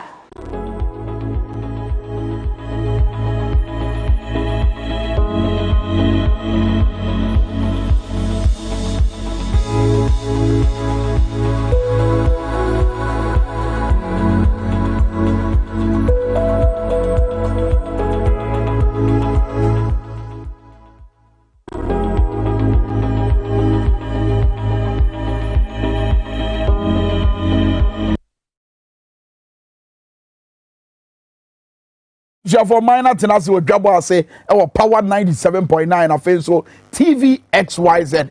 Now o minor tenants say and commercial pa no. A Ghana for nyina akomadi akire no. Eno ne tenants to ye boss e papa mu pense mu. Ko pem say asem kro no ye bepe ne pomasi bre. E na no pay ye ni gina o my Ghana sika asem ntoto ye. Rating agencies ahodo wo mo de wo mo marking scheme. E de o mu susu dua atoto o my Ghana sika asem ho. Eze kura de fetch kura de ode abebom wono wapagya afi CBN e de aba CBN eno e kire sai e na fe so o man Ghana o mo hwe ye sikasam toto ye ho no e de no metima ye na ye sikasam fa pem no asanya hoden se de be ya sidi na hoden ba sa ba bio na fa ngo bo so ate na yetimi anya hoto e ye mamu eni nyina ye ensema ye bebusa na no pay wa bra ye ba betena so man e wo dwabo for power 97.9 owura Martin Ohene enim eye chartered accountant sanso ye chartered economist ebusuafo ono na ye ni bodo empunimpu wa bra nkomatwetwe ne koso no ye be makwan na moso afre na se bia wo nsusudie bia na se adwenkyere bia na question bi ebisa ye ma so akonya no ratimi abisa Martin akwaba welcome da say yiri so hoye and I draw that former four. There's a man for Sikasam dear, baby. Yendi kind, and as a young chas here, every of my Ghana, Yesika, your friend is city, my from one bank, your friend is city, and I would tell city do, and I say city waha. So would you would have done at the Agotadia, and Marshe, all because city now what they know at the Abafo. Titles on the to abrocha na sa mama who do sika who do the brima no mu brim ye e de ya de pa na aka yesi.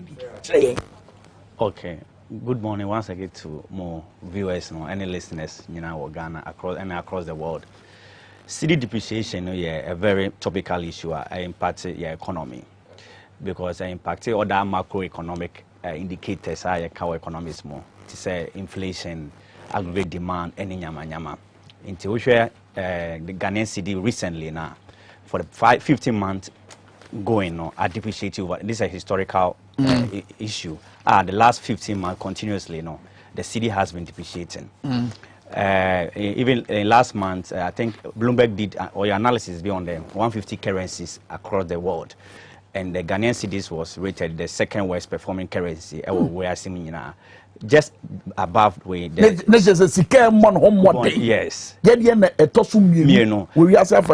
Just above where we are friend saying Sri Lanka rupees. And Sri Lanka, the reason why it's a very serious issue is Sri Lanka, they are currently more political turmoil. They have found economic difficulties. Even the citizens have gone to take up the presidency. So if you are comparing a Ghanaian economy to one that is having political instability, I show the state of the Ghanaian economy. But why is the cedi performing this badly? Yeah, Russia and Ukraine no. Even without COVID-19, Russia Ukraine war any Hokran and COVID-19 the city will still depreciate. I will still explain to you why. Once developing nations like Ghana, we get forests. You have forests through exports and through borrowing by government. Forests they dollars. Okay. You have dollar free exports. Say you be ton you nyama waman and then you be dollars. A buying so international capital markets no. Sorry for my tree, I have to blend it. No. Omoko international capital market, Omoko borrow $3 billion to show up the reserves too, because you hear dollars no to meet their import and the government to pay on the debt obligations when they fall due. So these are how we get dollar into the economy. Into any time one of them goes down, it's just a supply of dollar into the economy goes down. Into currently, when you look at Ghana, the economy, we are blacklisted on the international capital market. Afibia, you call $3 billion. That Ben Asadi and CSA blacklisted on international capital market. As I said last year November, even before the emergence of the Russia-Ukraine war. So they are blacklisted here. Why do they blacklist you? Because the non-resident investors, who your debt portfolio, or debt to GDP are very high. Almost share primary balance, almost share or solvency ability, so which may raise revenue to pay your debt obligations. Almost share fiscal or budgets now we're raising. Now almost share revenue measures now. One, 11 ember the way I say about. 2, your blacklisted or international market are obetime erase bonds to pay off debt obligations. It means that only capacity to pay the debt obligations. I get my point. So the black alone for because you mouse kebium because you mouse car untime entia. So we blacklist you from the international capital market. That is why we don't have supply of dollar into the economy again. See when Nancy our whole because to make I say finance minister nanu ya woni ye nyina ehia say Ghana for no o ka kire say kwan ni bia wo be fa so asama hoden aba city ni mu and say wo the dollars be ba be system ni mu sa dollars na way and the Afrexim Bank loan amokoji say $150 million. Yes. You know. See, Oshe Ghana every month the total demand for dollar $2 billion. So $750 million will not do anything. Internet it only lasted in a week. We want a dollar reduce from 10 cities about 9.95. I said that yes, so because the demand for dollar now more than $750 million. So now we are even around 10.15. It's just that we have shortage of supply of forex in the economy, and free the major no free the blacklisting now. You are blacklisted on the international market because you have borrowed too much over the period from 122 billion as at 2016 to over 400 billion as we are. Again, my borrow bebresa COVID-19 drama. No, because Russia and Ukraine talk about to COVID-19 and my busia bebrebe. No, yes sir, because before COVID-19, report Article 4 report from the IMF and other rating agencies about the Ghanaian economy, our debt portfolio was high. Our debt to GDP was hitting 70% before we even got to COVID-19 came in 2020. Even during that period, government of Ghana a lot of inflows. COVID bread. Yes, on a lot of inflows. Some coming from BOG, giving them 10 billion. IMF giving them rapid credit facility. World Bank gave us some money to support our COVID expenditure. Even why should we even be talking about COVID having massive impact on the economy? Because the report now. Finance Minister Ebema or Parliament Christchurch said they have surpluses during that period to support a budget. So that means that we have enough inflows over the period during the COVID era to even meet COVID expenditures and even have surpluses to support the budget. It is not COVID. Before COVID, we had already been having a debt to GDP ratio close to 70%. Another question we should ask ourselves is that Ghana is not an island. We are in a global economy. Is it the case there? Other economies are facing the same current economic situation. And but the entire middle call COVID simply because Nancy World Bank and IMF for and so trust out for you know the Ghana for say you and COVID and Russia and Ukraine talk and also have music as empire. What has happened is before COVID, and I'm say before COVID no. Our debt to GDP ratio was getting to 70%. I said the total productivity now in the economy, the 70% of it to pay debt, and they have partly 30% for any other development. World Bank in said the World Bank IMF made a joint report on the economy before the emergence of COVID-19, and the ratings on the Ghanaian economy is that based on the trajectory now our debt to GDP ratio will be high, and the Ghana will be a highly debt country. So before COVID, we had already been on a trajectory because what happened? As a nation, if we are using 54%, we're using 54% of our total revenue, interest and amortization, salary nyamba, goods and services nyamba, capital expenditure nyamba. It means that we were even living on debt before COVID, the emergence of COVID-19. I said COVID So and the activities now to say one of them near financial sector cleanup. Second, your friend is saying almost energy crisis. No, bank cleanup. Banking sector. Say you borrow 25 billion. So you don't have money.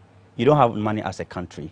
You are borrowing to clean up the financial sector, which I understand based on estimate now. KPMG name. PwC, the total debt I owe 9 billion. So why do we use 25 billion? So we're wasting the money. We have deputy CEOs in various state organizations which we're paying salaries to. So we're accumulating debt because we're wasting the borrowings now over the period on expenditures that were not productive in a way. I'm able to make generating inflows to settle your debt obligation into to say Uku school or run 1,000 a month. now the 900 at the running your friend is saying free SHS. Ebeka 100 no, how will you feed the children to go to school? How will you buy things in the house? So even though free SHS was a good policy, no, we were borrowing over the period to finance that project. Is this sustainable? That is the discussion we have to have. And the president is saying that we need to have a review of the policy. Yes, a review. And the other one was the extension of the regions from 10 to 16. Just say we have new regional ministers. We have new regional coordinating councils. Actually, we have to borrow to finance those expenditures.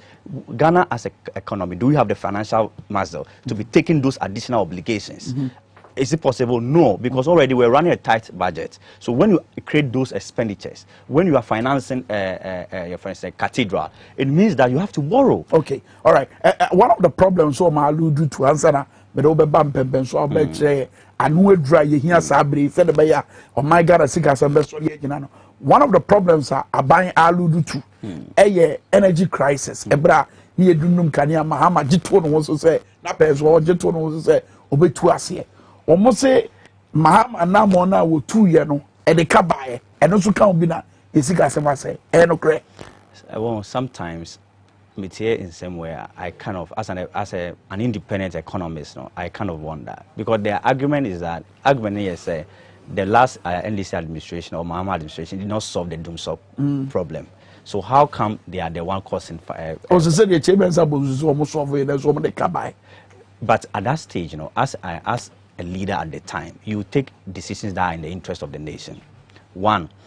At that time, productivity was low in the economy. So you subscribe to some energy agreement that will be in the interest of the country to make sure that we are going into the foreseeable future. But those are not massive expenditures that we couldn't have contained in our budget. No, not at all. They are not monies that could impact the economy. What has impacted the economy are monies that we borrowed, one, to clean up the financial sector, 25 billion. Two, electioneering year, our budget deficit now 15.7%. We borrowed 400 million Ghana cedis to do a new register. We borrowed 68 million Ghana cedis to print past questions for free SHH first year badge. You know, when we need the eba or mining. Even you go to the presidency, the budget allocation alone to the office of the president, right, I have 3 billion on currently. Okay. It tells you that these are borrowings that we are financing. Okay. Finally, my solution. Fitch after that downgrading Ghana. Yenam kwanso aye ne IMF ebabedi nsawoso. Say you hear inflationary rate mama for yam show mo da. Me sure say government statisticians abeka say biwa one abeka sasa akosuru biu. E die na sabere solid team no omonye na economy ni say nyina ne naso. Okay. Oh, the major foundation what is causing the current difficulty with economy here, the cedi depreciation. Until we solve the cedi depreciation, we should forget about whatever the case is. The first one is we have to expedite the IMF program. We have to expedite the IMF program. I said a developing program quickly to meet the IMF so that we can get some foreign. The letter the Minister for Information, Troy, when the government decided to go to the IMF program, said they are going for a balance of payment support. I think Ghanaians didn't understand that. Balance of payment support, say, you don't have enough reserves at BOG to meet import demand and meet your debt obligations. Okojiska, at the dollar back room because we are blocking all the international capital markets where you traditionally borrow euro bonds to meet up your import demand and meet your debt obligations. So in immediate terms, I say I buy a pay dollar a back room, and that is what they are hoping to get from the cocoa syndicated loan now, the 1.3 billion in the last quarter. Two, the IMF program, I say the expedite, and also the dollar back room now the stability. But the dollar, if the city performance appreciate now, inflation will come down because the import bills will come down. The fuel prices too will come down. So they will bring stability in the economic creating. On the part of the fiscal side, on revenue and expenditure, government has all cutting wastages. Revenue and expenditure, government must cut down on expenditure. We share policies like one district, one down, one village. that project has not inured to the benefit, because we share the Ghana statistical report now on the Abana inflation, some of the inflation, major part of the inflation, if food inflation, domestic food inflation, it's telling you that the planting for food and job, no, it is not doing well. So we should need to cut those frivolous what's the name policies now. Right. 1D1F, one village, one dam. Those projects are not inuring creating any development in the economy. So we need to cut down our budget expenditures on them, cut down the number of people in the flat staff house, reduce the deputy CEOs, so that we can rope in some revenues into the economy. Okay, Michael, but that's a partner, bra. Unyamaya no pay. Job as a power 97.9. Michael, a year or any. Where chartered economist sounds here, chartered accountant. One out in kind of pay. Now, what help my Ghana is some problem I have. Any coin I will so say, you bet me a faso. I'm gonna say, Jina Hobio. When in Susie, you know, see a diguma efa city na who are then at Tiaba from near Mana who didn't be wa. Ebia, a car, many ye. I feel so, Yesika, I had the hair, no, bet me abwa. Nabibia et me aquanim. More surprise guest be, it was studio as everybody na what me. Yet me any no edding come up. But beso shall you see mamma right away.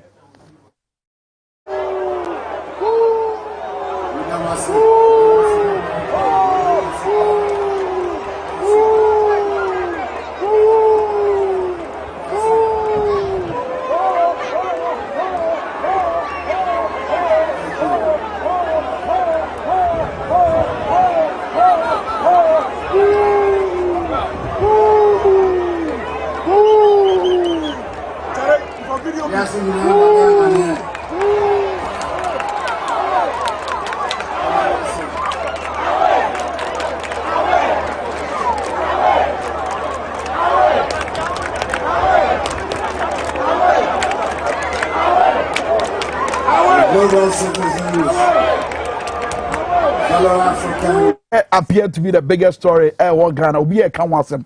Be a Dion Common. In fact, Oka barefoot feed a man for offices. Say now we a boss. Our office be now a man for Kobo Chenku. Our be a bakwa. Hey, away you command a man for a day. Adi me sure say wa boss kra we ja ka be din komo bi ko ka we ne ko boa mo. Fi say ye busa hu say ye tie Ghana. Na ye man panya ya to no so aba. E die pa na ba bufo benkwa na e be ma Ghana for abon tutuo say ti said ye hunu ye ewo Independence Square bra Global Citizen afashe no ekoso ewo enkran Ghana ye ba be dis ankomo no ora Jerome Sam communications officer Emma NDC Amanyoko no Western North region akwaba Macheso Mejusuminia is your talk Kwame for my four but it's here for national form fanche because Osha traffic be a sia enyagro that you be traffic no was me pack you now for Okada that the ponko na me de baba bedru international form fanche oh yeah they are told that Jerome you about so but quick one health alert clinic make am for the amount said here udi kan hunu ye bra na ye be hwe dwumadi na se krankro ya de bia fa hodan mo your friend say ya abo ahema ne dom adokota for mapa any a nurse for mapa wo ho a o metima bo ye be san so ma futuo ahodo a wohia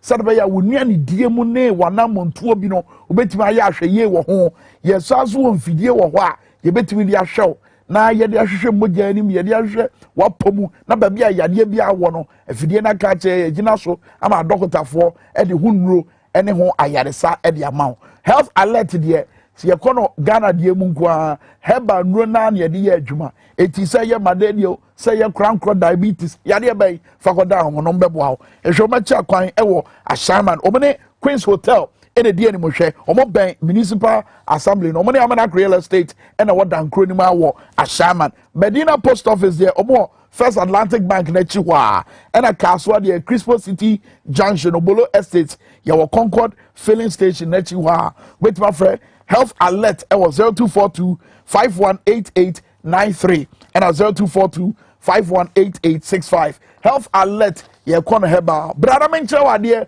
we obi a wani abre pa nsantwa adwuma edonko opeso osua bi peso nya ho ntete meneme dom ye wo Ayam Media and Professional Institute brani enche wade da kokora beto yensa afre Jerome na abetra se na nkora no atoto na no tse de me ba be ye ne abisa bisa nsem santete ani bi ne de ma amanfo ewo I am Media and Professional Institute. So where we SHS, where we JHS, where we Suapon, and say judgment .com, upebi aye, wait waba, now abenya entity. He share ye chair coin a war, Nungwa Cantamanto, ye war Great Commission Television, Dynamo, ye St. Michael Primary School, in the D and Mushe. Wait my friend, I am Media and Professional Institute, it was 0245 001574 and a 0500 2000033. First say na Yeremondi Nkomonafe, Bibi Antwin Konanim. Ora Jerome, yes, I say free Independence Square. Look, answer now, no, Bekaja TF1 near force, sa global citizen a year festival. And conform mutai jumedi nechi. Adia bako muchi, and yes, see. So we yet timemuni na buying ACC. Adia bako muchi, any ohia. So hienti. Emma Timemuni being to Inquanim. Now, what's our platform ya so? Your man penya, ya bona basso body a cassia, so be a one share. Na yankura, your environment, no, na sustainable development goals, Nina Yenny so. A man is Aquina Cassia say, so Nigana, Becasa Wabra, if you are singing Abagana, near Bonatutu. Only say, Kwame, the didn't catch ya as your father. Now, men sound so fine, Chiama, 180, and it is true near. One way Western North region, say she also to be precise. Kwame, say Oba a bibi mamha, and as a menfa Ghana and Punyan Phantom. Ghana yen in church ne yen titiye, echere yen say, Enfahune dia, penny be or no, yadi ubuo, any dear mapa, edema yen penny for. And intin wo a brea be who say, Ghana near wako santity muno. Eye suban ana odan isubi se de na ekire se ade na eden amen no na ekamia ye se the bible ka se ma awofo nhye omomma mobufu no na eya kire se edu sam pempenso no na sebe edu sam pempenso no so a you can expect say nipa no be den obe react we na yehuro ye mampanyini no eye kokoba ekire se ebia dia edihuro na chi ba no enya dia ebia ya de pa ebia maybe as a nation probably we might not be able to say a better yebesom enunti say omampanyini ne na soafo ne aban mu mpanyifo ene wonwa eben omampanyini aban no so mo ye nkrofo a omote ebebu ase a nkombe hu say anomomfa we say eyebebu na nkomo ne omampanyini ekufo adonye den enkasa because said I earlier said no ebia de di we achi ba no enye Kwame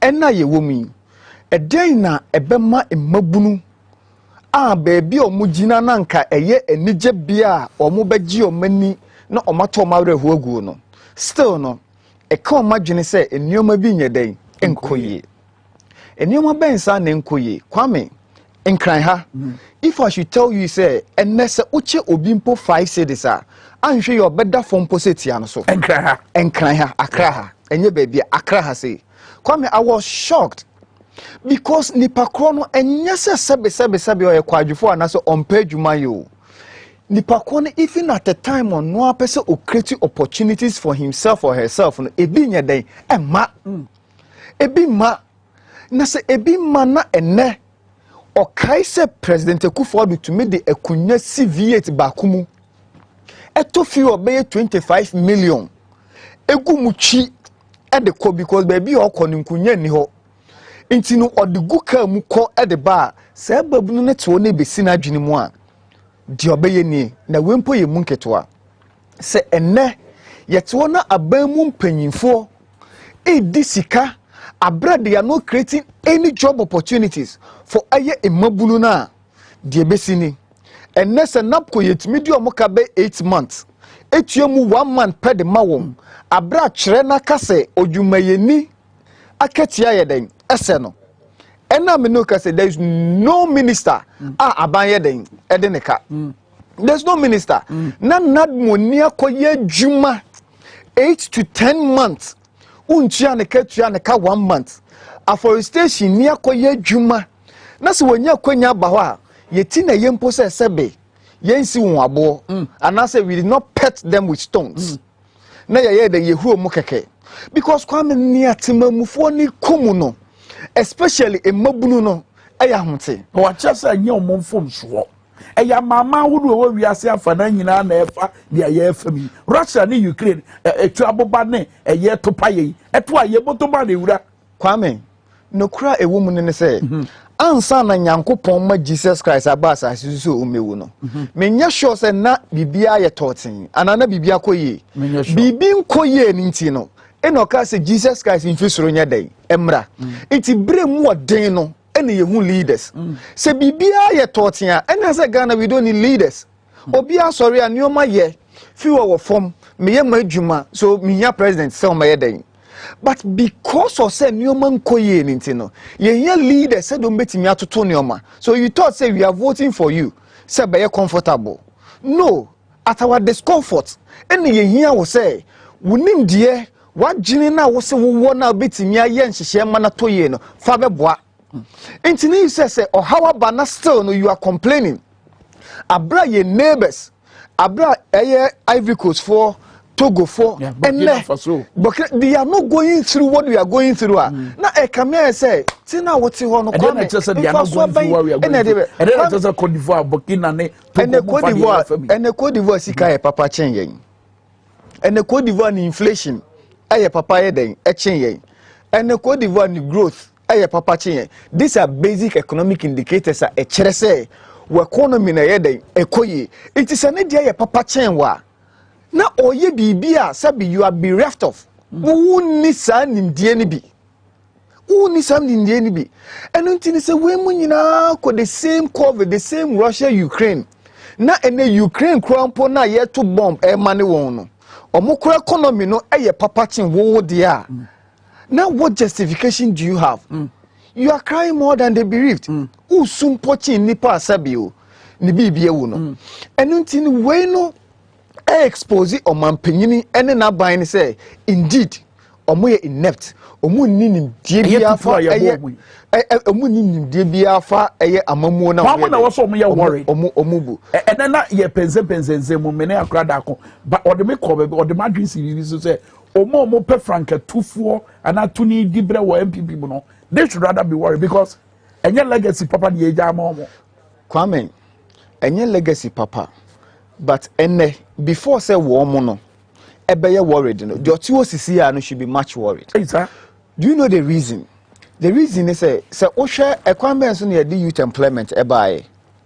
Youth employment yes ye the by because we think that the unemployment rate na ekoso o mabunu no a security threat e de ma oman no. Okay. Now no what is so different from what is happening now? What is so different from what is happening now? Even enono kwampo still it is in force. Anchor for benefiting kakran no. Still now we able to say we have security threat. Today, President Akufo-Addo it goes down say he's the only president one mounted podium or stage ayetimamufa den ehuro no NC under the Fourth Republic. President Kofa Nkomu, President Rawlings Nkomu, President Mills Anyeden Nkomu, President Mahama Nkomu, President Akufo-Addo Nkoa. I was imagining so original stage no. The man can say Paikwa Manakwa Koshim. If he knows so the gimme na asada the sunsun swati. Certainly Kwame because we Timamufua the ordinary Ghanaian. Baby original na was in any G. But not say Kaya say we are seeing na bagana. Ewiase nyina enumpo na ye nugu asema no minimum obi o kan asem ne to ne dinu se ewiase nyina bagana se ewiase nyina bagana e na ewiase nyina esere na because as at that time the ewiase nyina so hwe no as at that time no ewiase nyina so ehwe no nti say ye egu ye ho ani ma se den ewiase nyina ehwe ye ade na egu ye ho ani ma se ye nti aseba se dabi ade na ye nti aseba se ye che ye mampanyi se why your mampanyi krampo why na abrochi wanya lucky. And as when you're looking for say baby no mujana bobia mayobia because a bobia with a kind of anger and how furious the people were no in kebia yantias and papa in kebia yantias and papa into we no man penny security details no or muhe ni say if you na kon ebia be say 40 feet crampo no isa I will say the man crofo because anyesa the betu your man penny ebia na anko ya the papa. But I was here so. I mean, Kwame Yanso so. Was here can be say crap. Kwame Yanso so now so no cranny say Ghana Sabio and ye nipa baako for there. the state or the country belongs to all of us. And the resources na ewo oman ni mu no. Omanpanyin should distribute it in a sense say e be beneficial to obi. Global. But here's the case global citizen for Igirama. Here's the case say e be benefit e den e chebi. Enti no one am benefiting no. What do you think say they will do? No, but on the same platform, Omo announce say yeah the 4 billion cedis ama Ghana. So one fendi ohia ho djuma. On that same platform. Enti say 4 billion. So we come up to buy and say 4 billion. Okay, say you call COVID mono. Yeah, because say World Bank for money is about 230 million. World Bank for the catcher and say they have given out in excess of that. In excess of that. And until sikabia na yenya no. It confirms what President Mahama said. He say, "Sa abai we no or under invoice sika ya den yenya." At the same time, no osanso e cookie economic figures. Inti says ka we mu nyina no. When have you heard say yaba bebo so say yenya says ka we? If not that platform or Mankasa de Betuja, Intinisa will share sika any resources a yenya and ka a was a year to the betterment of the ordinary Ghanaian, nana brabon and a sitina a ye. But the entire now or was a hero also the no, and the entisa. But the point I may raise the entire raises our question and say, so minor esika some yakona a yet day and a kubisa and a castle look Ghana Jessica with Fedi Jumawi. See, one yakono to say the fit chicken ya. Kwame, when there is no scarcity, there is no economics to discuss. How would you discuss that? Mentiasi chairman say. Internet say, "Wabra emu odin." That is where you're managing and scarce resources here, because that is what the economics is about. Internet wabra sabio, ewiase ye ho kire yen. Na enyoman koye na we feel say no ye stakeholders and partners in development inti ye beson wase said ye be ya wo be inject anase wo be invest sika no na eso abam faso ediama omanfo no. That is why we give certain amount of monies. But ye hu ni say sika na ye de maaye no sabe akwakoye sika hunu eso amman faso anye den amatimamufo a na ye di sika ne ma no pese o che say sabe ye ni adwene. And yen yajin amount for now the monies were intended for their benefit, they will come after you. But still I hear the amount. They will come after you. My point is still I hear the amount. Kwame, that's why in spite of all this. In spite of that's what I've told you, said they are development, they are partners in development. But what I say, they are not particularly looking at ABR, the government of the day, but they are looking at the country. Because we have the state and we have the government. That's right. Into the government, but the state remains the same. Into certain partners are only interested in the state, not necessarily government. No, or I just say a baby say Adama Mamia will not oyeminia. Nipa me mamma in the wood, yes, and your day and family home. Maybe a minion and mean say, come and kaya day. So they are interested in the welfare of the state. For citizens, no, or mono or minimum.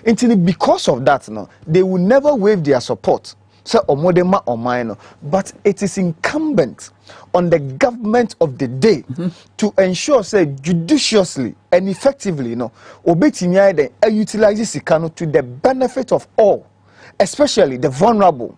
You will use those monies to create more avenues and opportunities for them. But today, that is not the case. Okay. Not quite. Say the by say go. She say abaye ye. And she say na abaye ye no. Sa e mabuno no. Or money that's one any day with him. Okay. But 4 billion, Kwame, do you know what 4 billion can do? 4 billion Ghana cedis. A bit mere create a permanent employment. See, can say any idea at Abugas. Short as at Abugas. You had the $1 billion in a year day. In a year.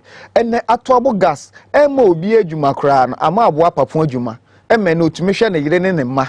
Ne wafasi for money, a bimuya day, Ekahon. This is what we call them leadership. And the same Skasa near the year terminal 3. It has been adjudged as one of the best terminals in Africa. Okay. And it to me it possesses over 5 million passengers a year. Okay. Revenue at the brain. This is what we are talking about. So what do you have mami on? Memo ka law school no once a month sana ye dwumadi na abena ya ka sima be enum and I said 9 ye dwumadi no abena ya quick one. Bedema Herbal Center as we can choose Bedema garlic bitters ye the prekes and the garlic ayeno and no one the bit aboa na ma hode abetena wapom na fe aboa na mogya no etimadi efurusani ye sente shewa wo so a wo de ade codex powder and no answer on the war ani aka ho ebetima aboa na entehyewa no efuru so ba enkame nti dana ye twaso ensem fata okra nti Bedema ladies capsules ene betimi aboa mema nso ye mensem ne ye be yam na wie peye na de ye gya bafia a big man capsules woni vie du nwotwea edro ya make mensi ho etufo betima frɛ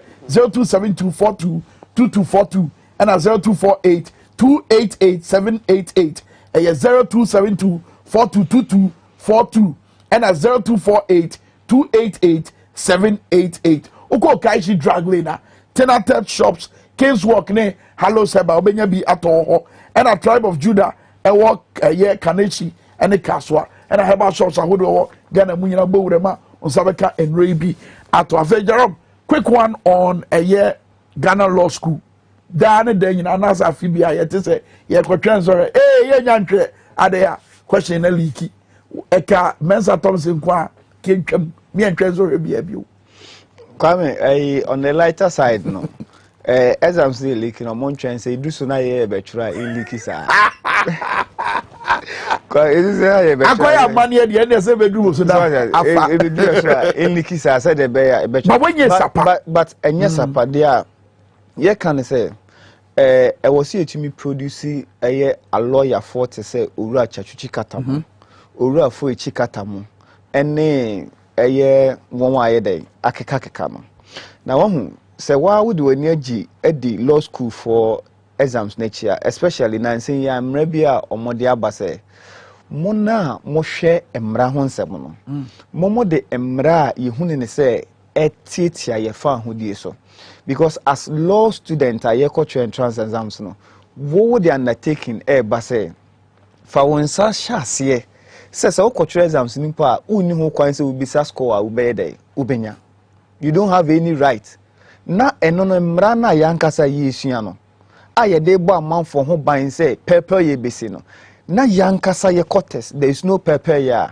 na sabe what is the sense in it enunti na President Mahama aka ne pefe say look now we thought say entrance exams no na ye deba to ensure equity and fairness said you be a qualified bia no nipa ne twere no pass obeti manya kwanya akọ enunti na ye yi interview no money ade efrio but ye hunu ne say we mpon so nya den emmoa nti ya hyebo say ye ba ye bebie law school ni mu bebre said ye be betimi absorb ni padodo na ewa akwanya say pese ye den ekono because look and bo betwe nsohwe oh ye betwe nsohwe but nsohwe na ye betwe no ye betwe in such a way say in leaky to say exam share say leaky wo ura ya osafo ma for penso no in 2006 in 2007 say na exams even legon exams na leaky so what I say it wouldn't be like that the amount for next year say ndisi ba ba mo nsohwe ni menkai so kai bia ka kire me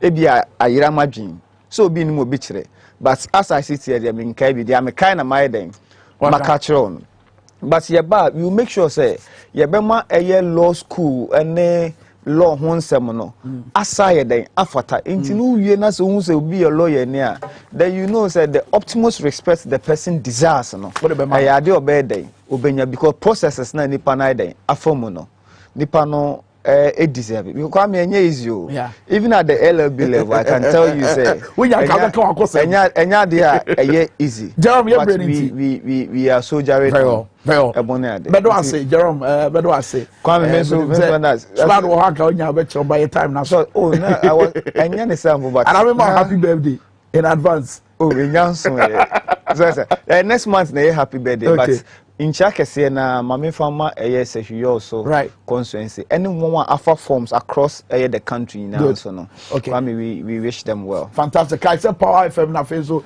TVSYZ the entire XYZ broadcasting election powerhouse so chen nyame adoma wa bra ye boy tonton sansan ye beti asini a ye twa ho mfoni e de ache wo no ma ya che wo se de enoma esiti ha na ye di mo besi prophet Boama ba bia wo bia me chiawo na no me ndan so bete wonka yeah sorry so ama agimanie power nie or the power mid morning I bring you bye bye.